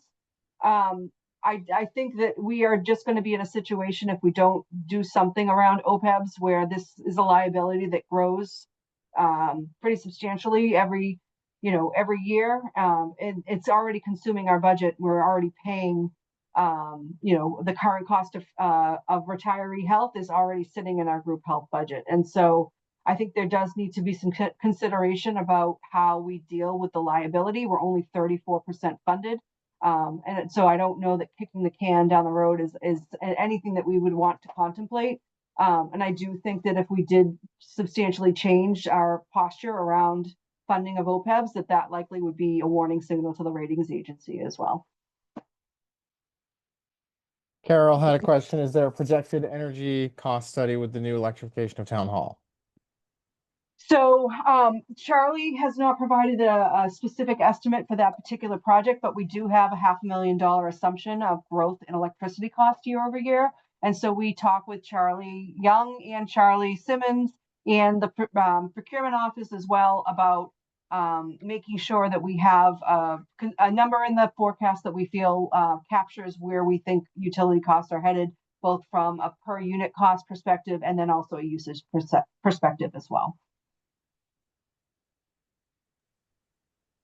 So, Melissa, does that mean that we know that we're going to be spending more money, or that we're going to be saving more money once we electrify? It's likely going to cost more money, Carlos. Just to be clear, we can try to get you that information maybe as a better question for when we meet with Charlie Simmons and advisory. Yeah. And we can let him know that this is coming. I think when I last discussed this with Charlie Simmons, it is more expensive. But at the same time, most of the electricity in New England, most of your electricity price is driven by natural gas anyway.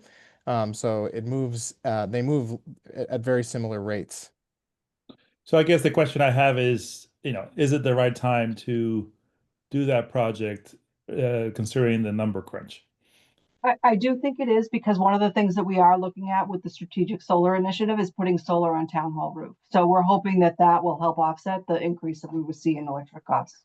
Thank you. We are working on net meter credit agreements as well, Carlos. So I agree with Melissa that you are pinning something very important here, which is that costs of electricity are going up, and it is more expensive sometimes to run a fully electric building. But we have some ways of reducing that, which we don't have with natural gas.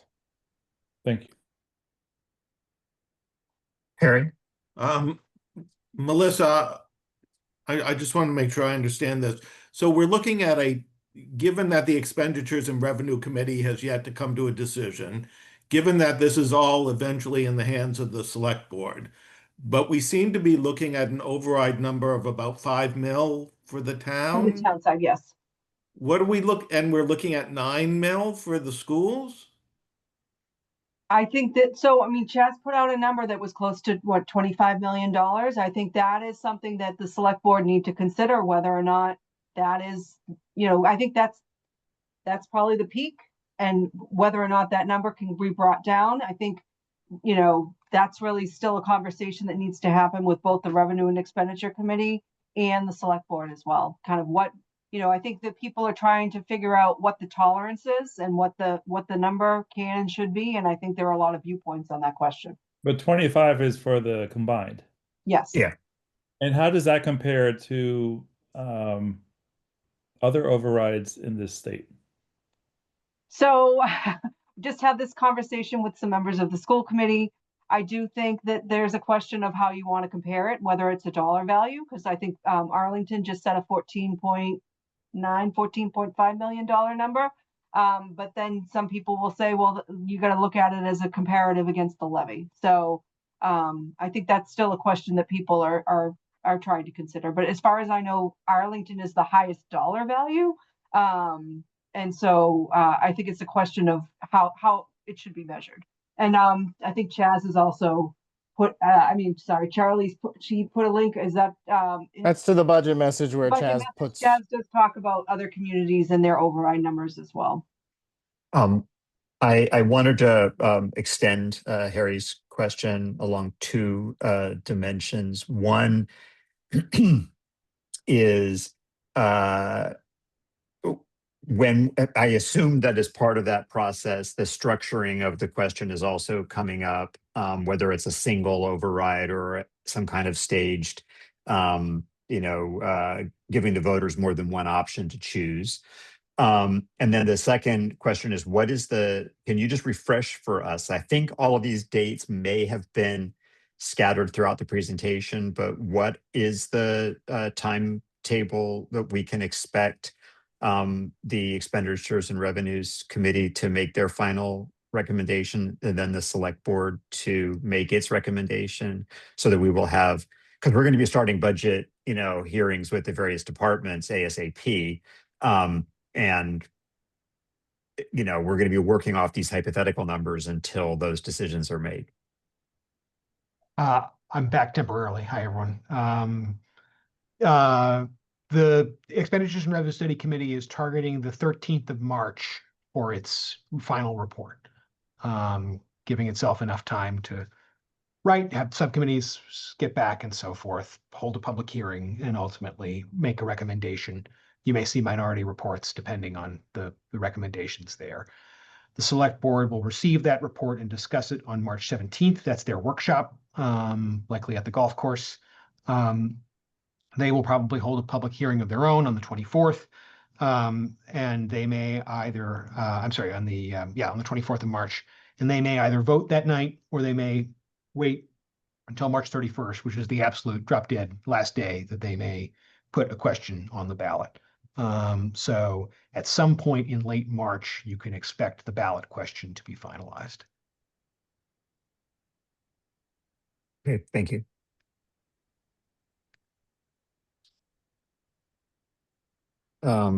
Next question was Janice Kahn, I think. Janice. Janice. Janice asks, CIP and transfer station, front loading and override. I know that Chaz mentioned that there was going to be extra money in the CIP for one-time projects, and I just wondered whether the transfer station fix was one of the things you were thinking about for one-time CIP funds. So we are looking at, so Erin actually has a reserve fund transfer in front of the board tonight. She'll come visit you after that. We're looking to expedite a piece of the project, the design, essentially. There is a zoning process that the project still needs to go through, which will, provide a little bit of time that we then would be able to go into construction in the CIP. So right now, she's looking for around $300,000 to kind of advance some of the work that they can do in this fiscal year. And then we have $1 million in fiscal 27 to do the temporary fix that she's looking to implement.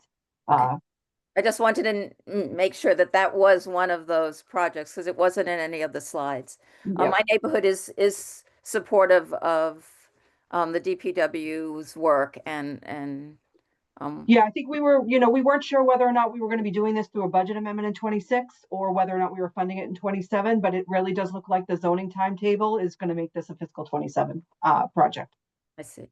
Okay. And the other thing I had was, it is very likely that when the Fed board changes, the chair changes, interest rates are going to be dropping. And so I just wonder about the wisdom of front loading such a huge a huge override when, it would make sense in a high interest maybe situation where we could get the benefits of money here earning a lot of interest. But if it's not going to be earning that much, I just wonder whether it's worth the political danger of front loading, of putting such a huge override before the voters. I will say, I think the school, the situation for the schools in the town may be different here. You may see you may see an override phased in, given what the potential number is. I don't know yet. We just got those numbers on Thursday. So I don't know what necessarily the superintendent is going to bring to expenditures and revenues likely next week, in terms of a proposal. The team may say, okay, yeah, we will only do 6 million in year one, 12 million in year two, et cetera. So I don't know what that's going to look like. On our end, right, I hear what you're saying, but it's also in the sense of it's such a vanishingly small number in years 2 and 3. And the potential knock-on impact of not having that money and having to raise more at the end of the day. Remember, this is operating money. Interest rates are all well and good when you're talking about investment of funds, and socking them away, or using that to bolster our free cash, for example. But I don't necessarily see, when it comes to the fact that we're going to be using this money, in fairly short order, in our operating budget, I don't necessarily see how the drop in interest rates is going to make a meaningful difference when so much of it has to be used in year one anyway. I do take your point, but I don't think it makes a material difference to the taxpayer. Or if it did, I think it would be outweighed by the fact that we're keeping the overall number down. I don't know. I'm looking at it more globally. The people that are going to be paying these taxes are also going to be giving you money that we could use to, to support ourselves, right? This interest. It's meaningful. You talked about, Chaz, I want to thank you so much for explaining the GIC and how it affects individual paychecks and what it would mean for the unions and what the bargaining is. That was really so helpful to hear it laid out that way. But by the same token, we taxpayers, I don't know about other people, but I got a $21 increase in my Social Security check. $21. That is like, what? 2 lattes. I really think that, yes, people come to you for the schools. Yes, that's 20% of the population at most. 20% of the population are seniors. And if other seniors are seeing what I'm seeing in my Social Security increase, it's very troubling, Chaz, to be contemplating this kind of outlay, honestly. So just another perspective. Yeah.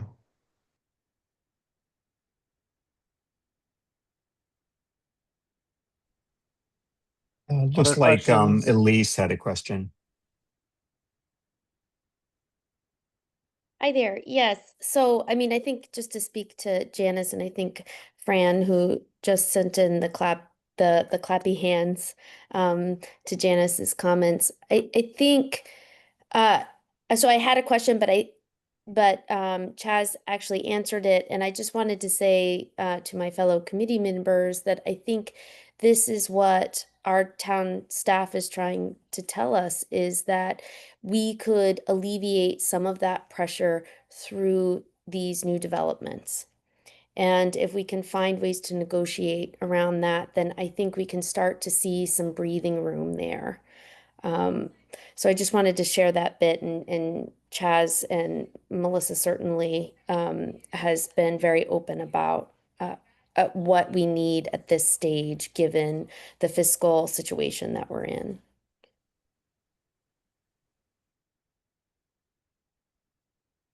Christine? I want to kind of echo and add a comment to Janice's. I don't know if this override will pass. I don't know if any override will pass.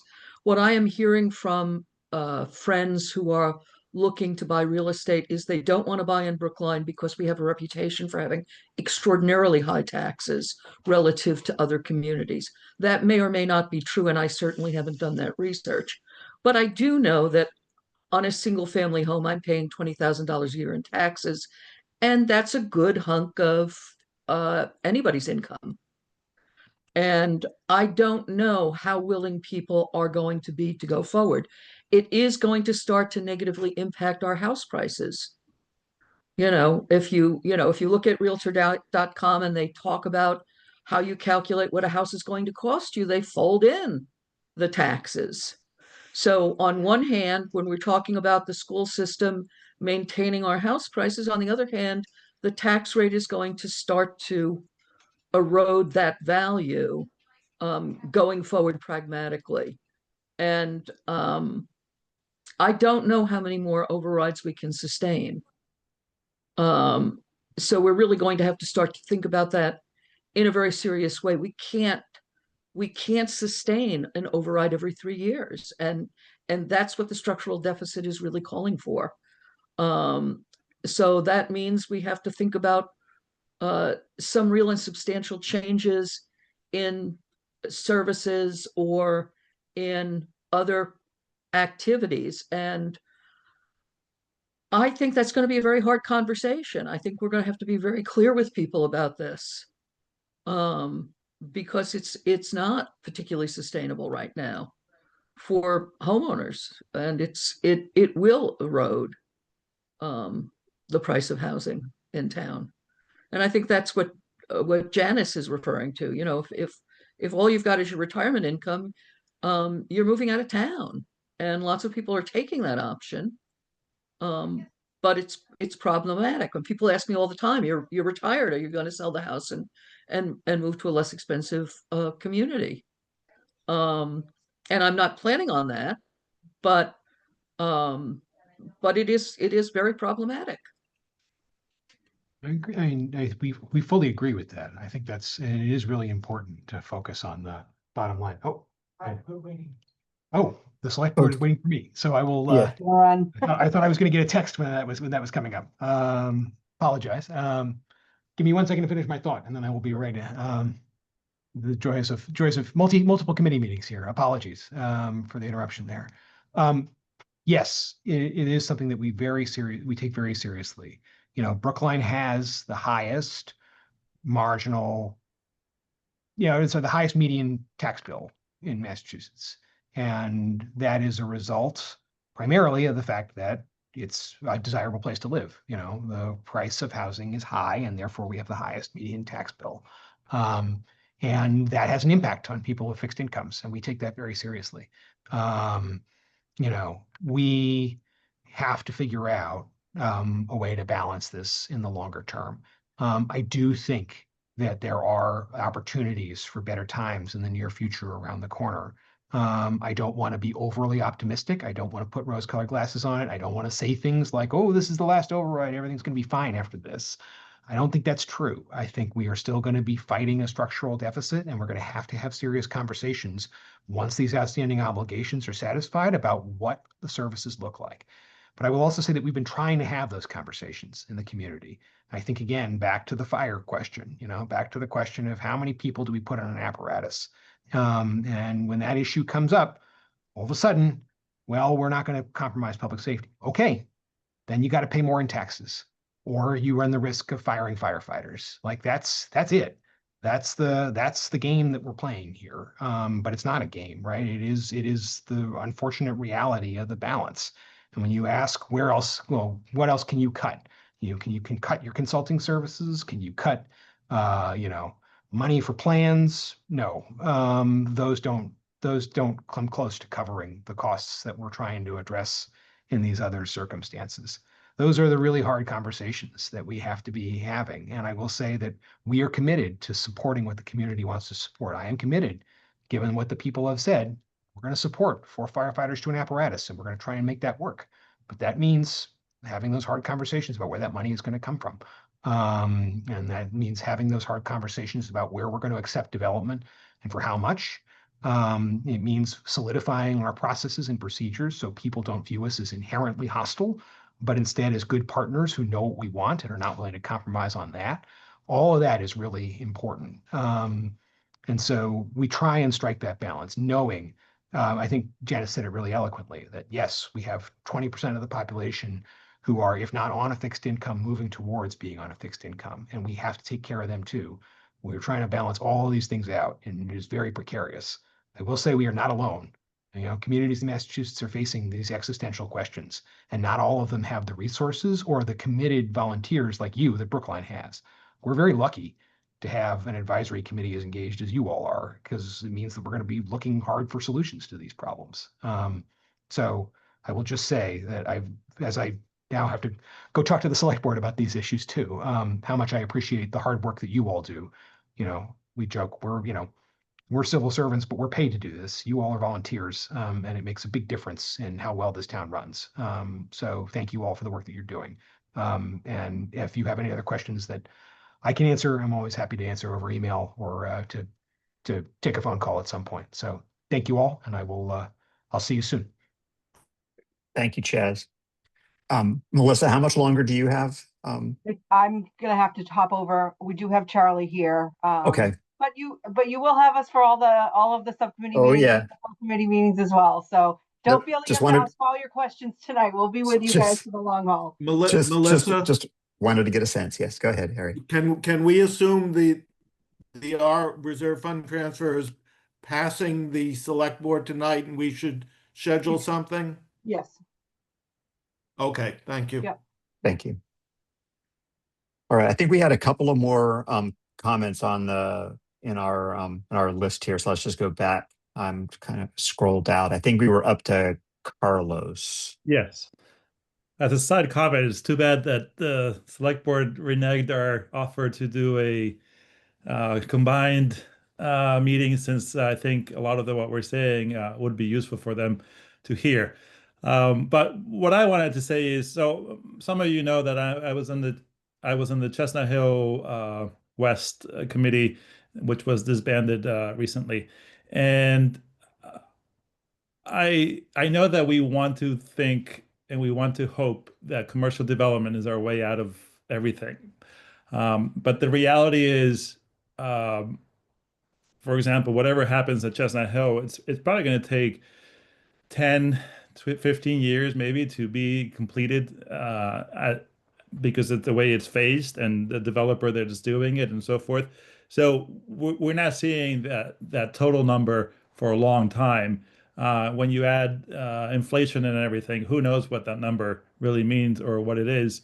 And then when you look at, when we're adding not only commercial, but also housing, and you see the costs that come with that, both in education and other things, who knows what the actual net revenue is. So I think we should be cautious of the development for those reasons, but also it's the commercial development, and I know that I'm a big proponent of it, but it takes a long time. But it also allows right now for developers to promise things that they may never deliver. And it allows them to make money out of it, because once they promise something and we upzone it or something like that, they can flip it and they can make money flipping it. And at the end, we're the partner. The town is the partner that never got anything out of that business. So for Chestnut Hill, for example, they could flip it now, make money because because you can build a lot more than you can build now, and not do anything for 10 years. So we're stuck with it. So that's where we have to be careful, because there are people out there who will make money out of this potential promised development that we need. So I think what we really need to look at is how to lower our costs, not how to get more money, but how to lower our costs. Maybe we can't spend as much money renovating our parks the way we're renovating it. Maybe we can't do some of the sustainability things that we all wish we could do. At my home, I wanted to get an electric heat pump for the water heater because my water heater is 50 years old. I can't do it. So I'm stuck with it. And I know that it's not the most sustainable thing, but I'm stuck with it because I know I can't pay for it. So it's, I think we also need to think that way of, because otherwise what the community wants, or what we think the community wants, it's something that is, which community, the one who's paying for it or the one who can't afford to do it. And I just don't know where we're going. I don't see a $25 million override passing. I don't see a $20 million override passing. I don't see a $10 million override passing. So I don't know. I'm probably have to go get a drink or something now because anyway, thank you. Thank you, Carol. Thanks. A couple things. One is, as BFEC pointed out, the greatest risk to our AAA rate, losing our AAA rating, is a failed override. If we have a single override for the whole kit and caboodle and it fails, we'll automatically lose our AAA rating. If the select board divides it into a school and a town or some other tiered plan where at least some minimum level override passes, I think that'll go a long way to protecting our AAA rating. The second thing is, as a former but probably decade-long member of EDAB, I'm going to echo what Carlos said about an over-reliance on thinking that we can develop our way out of our financial issues. We can't. Look at Waldo Durgan. That was approved years ago, and it's still not being built. The market is what's going to ultimately determine when these things come online and what's financially feasible. The town can get roadblocks out of the way for development, but it can't make development happen that's not going to happen because of other market conditions. So we have to come up with ways to solve our financial issues absent big increases in new revenues, because we just can't count on those unless there's a dramatic change in the financial environment, the economic environment. And finally, and Chaz isn't here anymore, for many years, I've taken umbrage at the fact that people have linked the quality of our schools very directly to the value of our real estate. People move to Brookline for a whole host of reasons. It's the whole plate of traits that cause people to buy here. And good schools is one of them, but it's not the primary driver. And there has to be some trade-offs into how good the schools can be versus what it's going to cost us to operate them. So anyways, and Melissa, thank you for the public buildings change. I appreciate that. And with that, I'm going to need to hop off. Right. Thank you, I Melissa. will see you guys at the regular review cycle. So I think there's only one more comment in the queue right now, which is from Fran. So I sort of wish Chaz and Melissa were here to hear this. Carol has said some of the things that I wanted to comment on, and I don't want to denigrate the value of schools. However, my community, the gray hairs and the homeowners, we couldn't care less about schools. 20% of the community has children in schools. People come to live in Brookline because it's close to the universities, because it's close to the medical center. And they also come here for the quality of life. In North Harvard, we have small apartment buildings mixed with 1 and 2 family houses with, a little postage stamp yard, but something that your children can play in. And this idea of having a sort of almost suburban lifestyle in the city is what attracts an awful lot of people here. And I think that the fact that our town staff and our select board and others just say that people come to Brookline for schools is the wrong message. I also agree with those who have said that these haphazard developments are gonna save the day, because if, for example, Chestnut Hill West occurs, they need a new fire station. The development on Hancock Village, our fire chief said he needs another $2 million and another engine.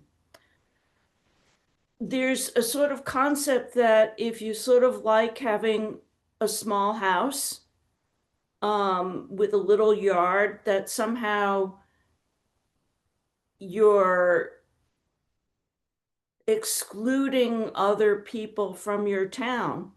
And I think that this idea of the picket fence is appealing to everyone of every race and every economics. It's something they want. And to smash in, 6-story buildings 10 feet from your property line or 5 feet of your property line is not going to really help the situation. In my neighborhood, in my precinct, it's causing people to move and sell their houses because they can't stand being in the shadow of a 70-foot building for a single family house. So I think that we need to really get realistic and forget about the nice little sayings that, oh, if we build more, we'll get a better budget, or we can really convince BU to give us more money in the pilot. We have to look at what we can actually do and what we're giving up when we talk about doing some of these changes.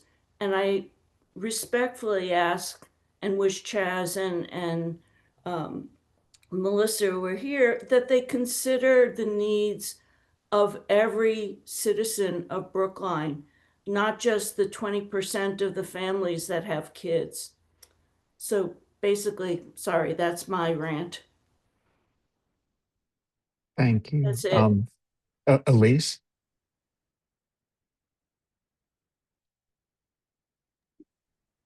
Hi there. Yeah, Fran, I definitely hear what you're saying. I'm curious, Dennis, do we have data on what that percentage is of families coming into Brookline? I haven't seen an actual number yet, and that could just be on me. So I want to make sure that I'm up to date. If Hey, I Cliff, can do you have interrupt, Chaz, if I can mention, Chaz at his budget 101 at the senior center said that Oh, yeah. 20% of families have kids in school. That means 80% don't. Families or households? Okay, I see Charlie Households. nodding his Okay, head. Households. so Sorry, whatever the Households. word is, Yeah. households. Yes. all right. So I mean, yeah, there's no question that there are more households in Brookline than there are households with kids in the schools. At the same time, it's important to realize that any student who lives in Brookline in an apartment is considered a household. You know, a bunch of college students, they're a household. So I don't know what the percentage is when you kind of strip away those folks who you wouldn't expect to have kids, or who are here really just temporarily. I think it's fair to say that a lot of people come to Brookline because of the schools, and then they end up staying. A lot of people come to Brookline for the schools and then leave. And that's why we have so much churn in our town. It's very unusual. Something like, 25, 30% of families turn over every year. Some of those are moving from one part of Brookline to another, but a lot of them are just moving in or moving out. And that gets back to Fran's other point, which is, we've got a lot of people here who come for universities, who come for the medical center, they come for the grad school, and or from overseas, and they're here and they leave. Um, and they bring kids. A lot of them do bring kids. I also agree with Christine, and I've actually said for quite a long time that, you take a mortgage and you're looking at 30% of your income, and the things that go into it are the interest payments, the principal payments, the insurance payments, and the taxes, and so there's ultimately an impact. I don't know how to calculate what's going to be more important to the market. And that's really the question. Is there enough demand in the market for people to pay taxes that we have here because of the fact that we are close to the hospitals, we are close to the universities, and we have good schools. So it's the combination of those three things that make Brookline attractive. It's not one or the other. We can't, as much as I'd like to, I've come to the conclusion that, I can't say it isn't the schools, or the schools don't have an important part of everything. And I just think people need to appreciate that no one reason is how you define what makes Brookline attractive. Yeah, I agree with that, Cliff, completely. And I wanted to share too, Fran and others have spoken to just this difficulty of being able to stay where you're at, let alone being able to grow to that next space. And families aren't exempt from that. I mean, my family, we're a family of 4 with a dog. Here she is.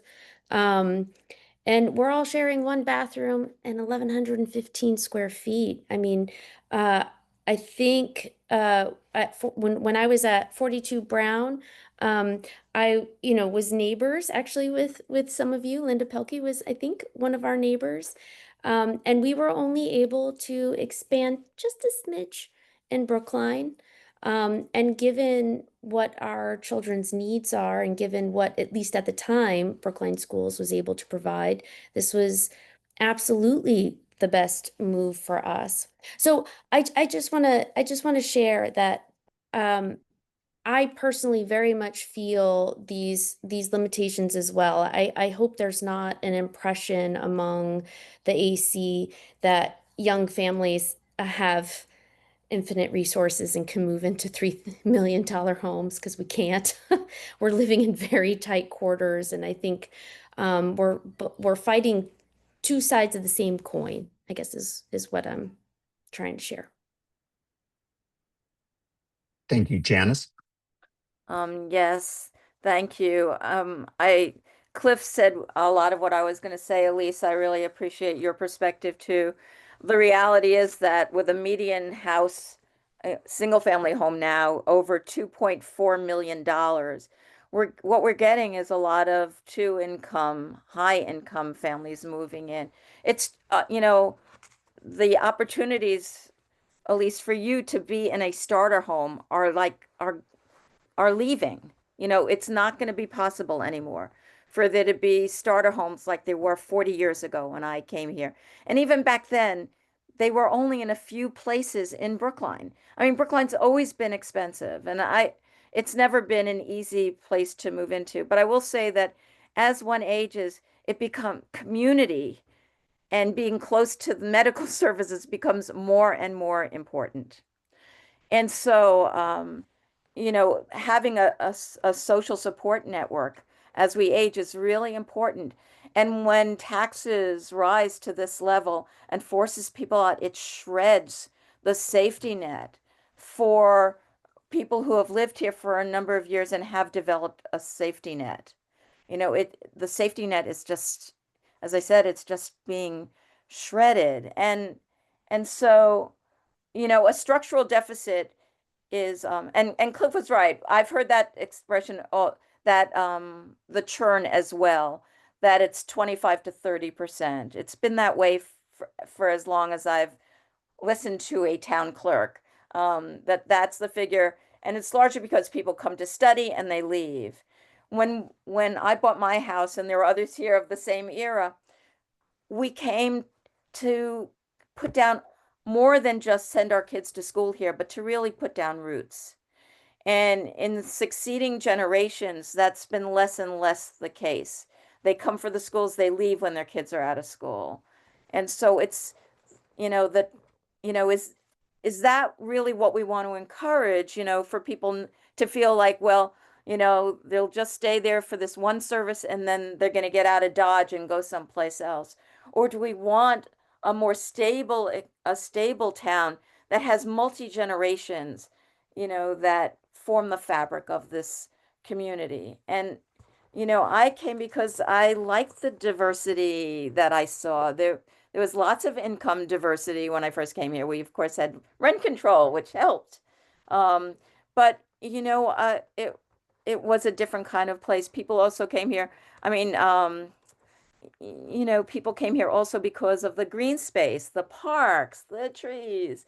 I mean, that's why Olmsted chose to live here, close to Boston, and yet breathable. And so, the build,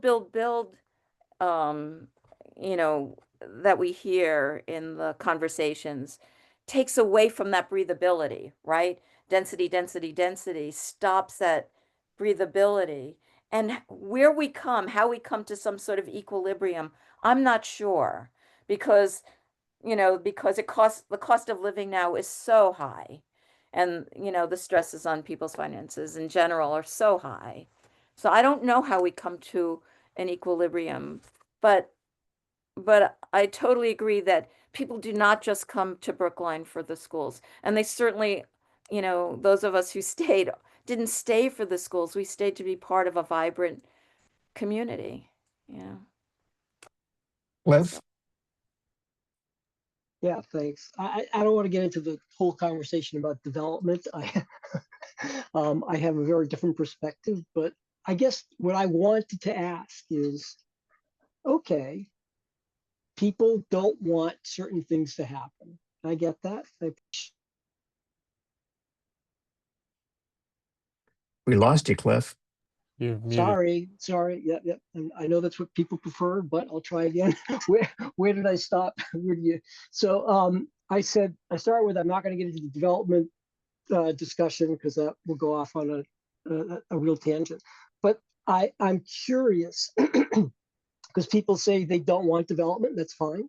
People say they want this service. People say they want that amenity. Ultimately, it comes back to, okay, if you don't want to do certain things and you want to have other things, then that's great, but you've got to pay for them. And the only way that's going to happen is through taxes, if you're not going to look to other revenue sources. So it seems kind of circular, and people who want development, fine, no development. Just be willing to pay the taxes because that's what's going to happen, and be okay with it. There's no way that we're going to turn prices back. Inflation can slow down, but you're not going to have deflation, right? We're not going to be going back. And if you want to continue to have services that you like and that you moved here for, then that's okay. You just have to be willing to pay for it. And we can have a conversation about the schools.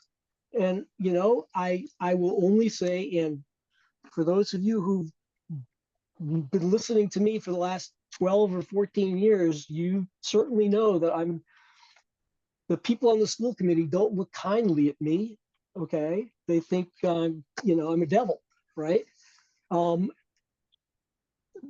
But I have a great appreciation for the challenges that they actually deal with, which are so different than the challenges that parents faced and schools and communities faced back when most of us were going to school. And well, maybe not my kids, but a lot of people on this call sent their kids to school. The dynamic, the legal requirements, the unfunded mandates, they are extreme. And there are things that every community has to deal with. And we just need to come to grips with that. And if you were to start looking at, okay, let's just remove from the equation everything that we are mandated to do, even if we don't want to do it, and you take that huge cost out, what is being spent on everyone else? And then you can ask yourself if that's reasonable. And you can take a look at what it is that your teachers are being paid and decide if that's reasonable. I personally think there's some unreasonable things about their contracts. I'm not going to get into those right now, but it's again the market. And one of the great tenets of economics is you can't beat the market, you can't fight the market. And so you can have any sort of system you want, but if you don't want certain things and you do want others, just be prepared to pay for them. It's okay. Linda? You're muted. There Yeah, you go. thanks. Well, I had to show up here to comment on Cliff's comments because I feel they're probably directed at me, and I'm not really feeling Not at all. myself. Not at all. Not at all, Oh, Linda. okay. Well, I can't tell with you, Cliff. I really can't. So, you do remember me on all those overlay study committees for all the developments all around town, right? You do remember that.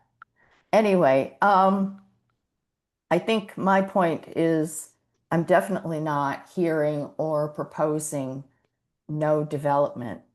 I'm talking about a sensitive way to do it that saves the things we love about Brookline while we get development where it should be, and not this hodgepodge random war that we're in right now with 3 different committees trying to outbid who gets to control development for Brookline. And we're opening ourselves up to exploitation beyond belief. And I appreciate Carlos bringing that up. And I agree with Janice and Fran and a bunch of other people. We're not going to help ourselves if we destroy all the things we all love about Brookline that we take for granted in the process of trying to build enough to solve our financial problems. It's kind of absurd when you think about it out loud like that. So I just hope people can act reasonably and not grasp and claw at anything that's waved in front of them that might bring in a few more bucks. But what did you give up? And what did you do to the quality of life for the people that live here? It's not incompatible, but we have to be smart about how we do it. We have to hire the right people. And I'm sorry to say this is not our planning department, but we can get serious about it and we need to, but we don't need to be patsies and fall for the platitudes that really aren't true. Because residential is a question if it pays for itself. And everyone talks mixed use, but it's hard to do. You heard Cliff's rant about Harvard Street, about how hard it's going to be to develop there. We don't have a lot of places to do that. So I think, yes, we can certainly add new housing somewhere. Certainly we can make that happen. But we can't build our way out. What I think about Chestnut Hill West is I don't think it's ever going to be built. But if it is, then maybe we'll build the condos first, but who knows? So sorry to take your time. It's been very fascinating. I appreciate everybody's contribution here tonight. And good night. Thank you. Cliff, yes, you can have a two-finger. Please make it brief because we have a few more things to do. I will. I apologize if you took my comments as saying, essentially saying, I want development. What I was actually saying was something different. All right, I really was, because I agree that you are not going to be able to build your way out of the issues here. So think of it like this, my comments like this, no matter what kind of development the community agrees on. I don't really care. The point really is, and Margaret asked the question, because we can't build our way out, all right? And because people want so many different things, there needs to be an understanding and really an acceptance of the fact that we are in this situation. And unless you are willing to get rid of certain services, we are going to have to continue to come out of pocket for tax increases.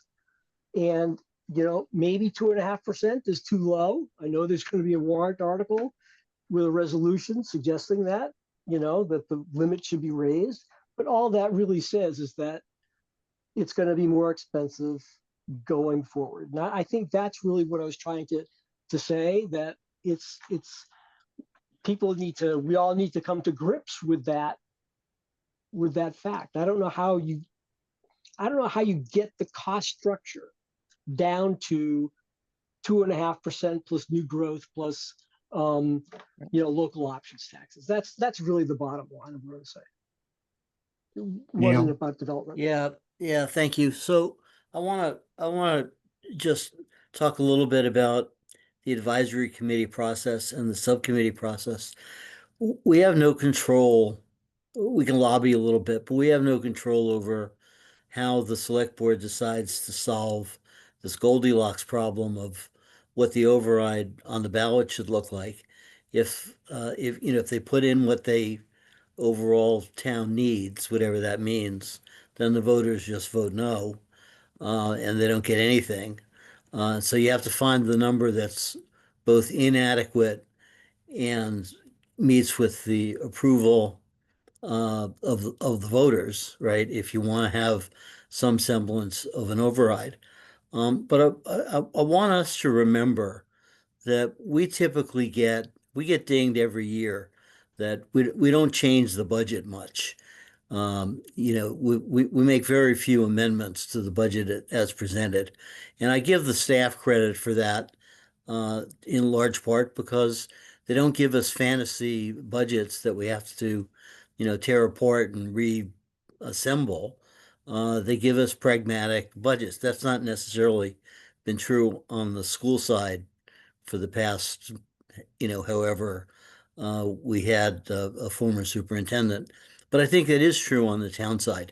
I look at, though, the possibility that this override is not going to pass and that, in fact, we're going to be presenting a budget motion. And that's the advisory committee's budget motion.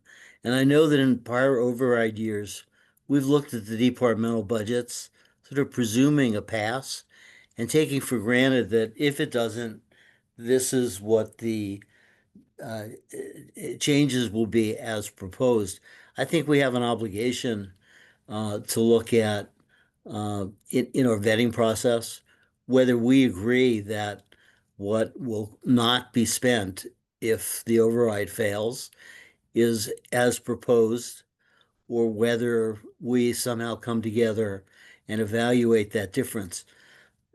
When I hear that the select board has until late March to put an override amount on the ballot, so early voting starts at the end of the first week in April. When will the override campaign be, right? The so-called yes campaign. When does that happen? How do the voters actually know what they're doing? So I think we need to get ahead of the curve because we won't have time to come up with a vetted budget if we wait until after the override vote and then have to scramble to put a a no override budget together. I want to make one more comment, and it goes to affordability. It's it's somewhat a small point, but I make it anyway. So we hear over and over, the dilemma is the cost of healthcare. It's healthcare.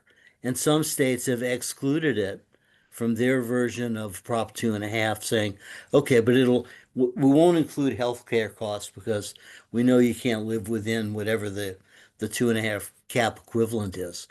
And here's the basic dilemma.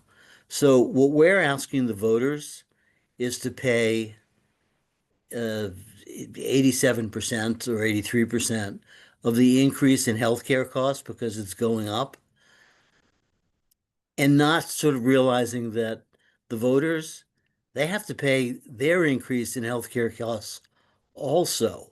So they're paying their own healthcare costs, and they're paying the town's increase in healthcare costs. That's a 2x for them. Or is anybody actually looking at it from their point of view?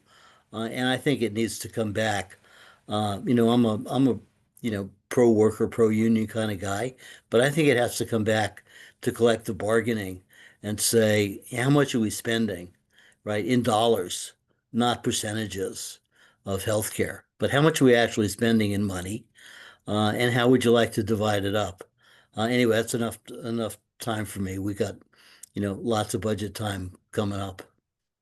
Well, I mean, that's a good segue. I mean, we have the same amount of budget time we have every year, but we have a more complicated budget because of everything that you just said, Neil. We have to review both the non-override and override scenarios. We're going to need to have at least one vote on each for every department that that was affected by the presentation that we saw earlier, in which there's either a cut or or the lack of an increase, depending on how you look at it in the form of the upcoming budgets, because we'll need recommendations from the subcommittee on each of those.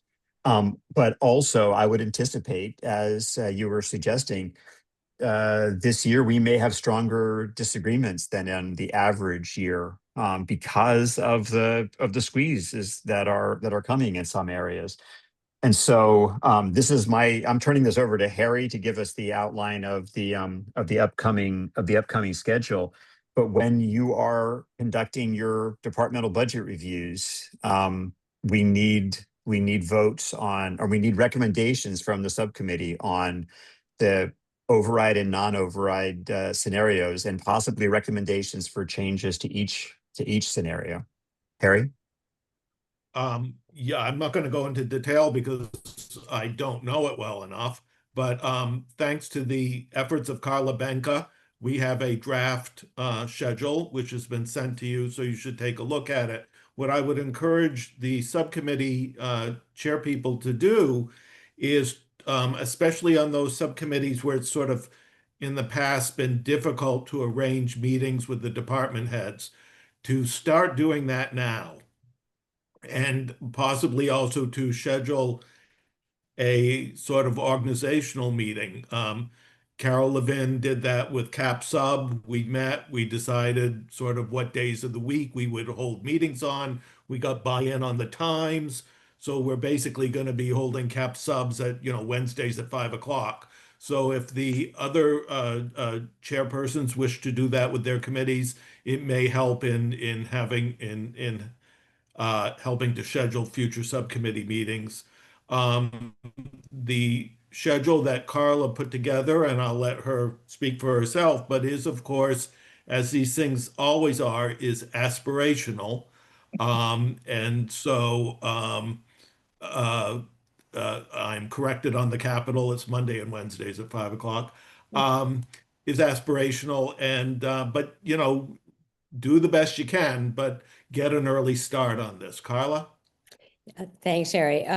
This is really a message for subcommittee chairs. If you see that you can't meet the schedule or the date for your budget presentation, your departmental budget presentation, please let me know. Department heads get pulled in lots of different directions. They have select board reviews, they have planning board, they have the Council on Public Health, the EDAB, you name it. So if you do find that a department head simply is booked for a particular time and you need to change the date that you're presenting the budget to the full advisory committee, let me know and I will be happy to play musical chairs with the budget schedule. Thanks. Thank you, Carla. And it should be obvious, but I'll say it anyway, just to make it clear. We had a lot of questions today as both Chaz and Melissa were going through the presentation, particularly when there was a cut or a perceived cut of some sort, where we were trying to ask for the impact of what that particular cut would represent. That's going to be critical to our discussions, and it's the responsibility of the subcommittees to be able to identify those to the best of their ability, so that we both can understand those cuts, but also so that we can communicate the impact of the budget proposals on the table effectively to town meeting when it comes time for a vote. David Mark? Before David Mark goes, Charlie Young, you're still here. How do we make sure we get budget books? Because the message we got from our own staff was sort of make arrangements. I'm expecting them to be sent for those of us who have asked for paper versions, and hope that I'm not going to be asked to schlep to town hall to pick up a budget book that's previously been mailed to me in the past. So Harry, that's a great question. Yeah, town meeting members that have asked to have a paper book mailed to them will get one. If you're not in that category and you need a book, reach out to me and I will either get you one mailed or we'll make one available. My email is cyoung@brooklinema.gov.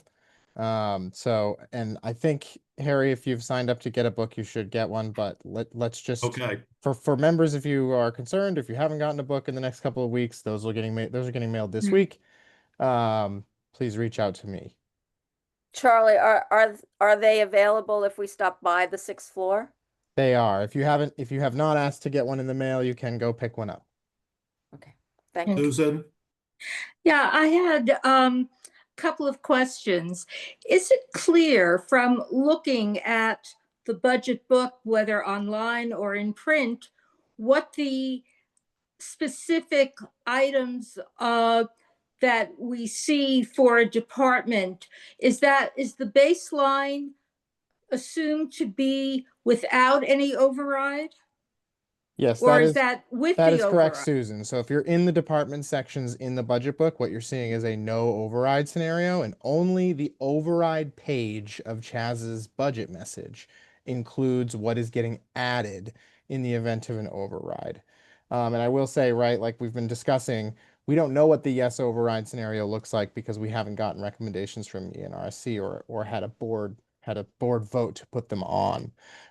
So we don't actually have an exact, we don't fully have that knowledge yet. We just have what's in the department sections, which is a no override scenario, and then the proposed scenario of a yes override in Chaz's budget message. Okay, so we can assume that if the override doesn't pass, there won't be any additional cuts to those departments' budgets. Is that correct? Not in the proposed plan, but a lot can happen between now and town meeting, Susan, right? And we may get revised state aid numbers, we may not. In the short answer to your question is our financial plan does not contemplate additional cuts. That is to say, I'm not factoring in future years, right? So this is an FY27 plan. Chaz's budget message outlays the potential no override scenario for FY28 and 29, and there could be more cuts associated there. There could be more cuts if the schools were to say the town needs to cut more instead of us cutting, right? So I think the answer to your question is somewhat complex. There could definitely be changes between now and town meeting, and potentially additional cuts, but not that this plan conceives of. Okay, thank you. David Mark? Okay, a couple things. I am going to town hall tomorrow to pick up a paper copy, so if anybody in North Brookline needs one, Harry, Fran, whoever, email me and I'll pick one up for you and drop it off. And I saw in the chat that Elise made the same offer, so we can get copies to you. Carla, regarding the scheduling, we need to push the library budget back as far as we can. Leave. Have a new director, and apparently she's going to be out of town for a little bit. So, Right. if you could push it back a little bit more, that would help. Also, the fire department budget. I just got a note from the chief. The fire chief is going to be out of town until I think March 2nd or something. Okay. So if depending on when he gets back, that might be an issue getting a meeting going with him. I also learned that he's planning to retire next year, which is not good for us. We have a good succession plan potentially in place. I was David. just We can gonna talk say, more about it, David, so. Mark, the fire department's on it, so. Yeah, I know, but he's good. Not all is in place set in stone either, but I think our record is 12 drafts of the advisory committee meeting schedule. So we've got lots of wiggle room. Yeah. Fran? So I went to town hall today and picked up my book. And when I said I was a town meeting member, they said they'd mail it to you if you signed up. And then I said AC, and they have a pile for the AC for people to pick up, and they check off your name and stuff. But I assume they're going to mail it to us. And they only wanted us to pick it up for today's meeting, but you need to confirm that. So DM, I have mine. Thank All you. right. Dennis, should we warn people to expect a meeting next Tuesday night for the Yes. reserve fund transfer? Yes, we should warn people to expect a meeting next Tuesday night for a reserve fund transfer, assuming that it did pass at the select board tonight, or will, as it was rumored to be. Thank And you. we'll just make sure that it gets noticed before Thursday. Will that be online or in person? I think that it'll be online. I don't think there's anything else that's proposed for the agenda other than the RFT. Dennis, along those lines, do we have any update with the town clerk about them taking 103 for early voting the whole time, or are we going to be able to use our room? We don't have any update. We've continued to engage in that discussion of trying to find either other space for ourselves or for the clerk, or both. Okay, then we should annex the 5th floor school committee room for our needs.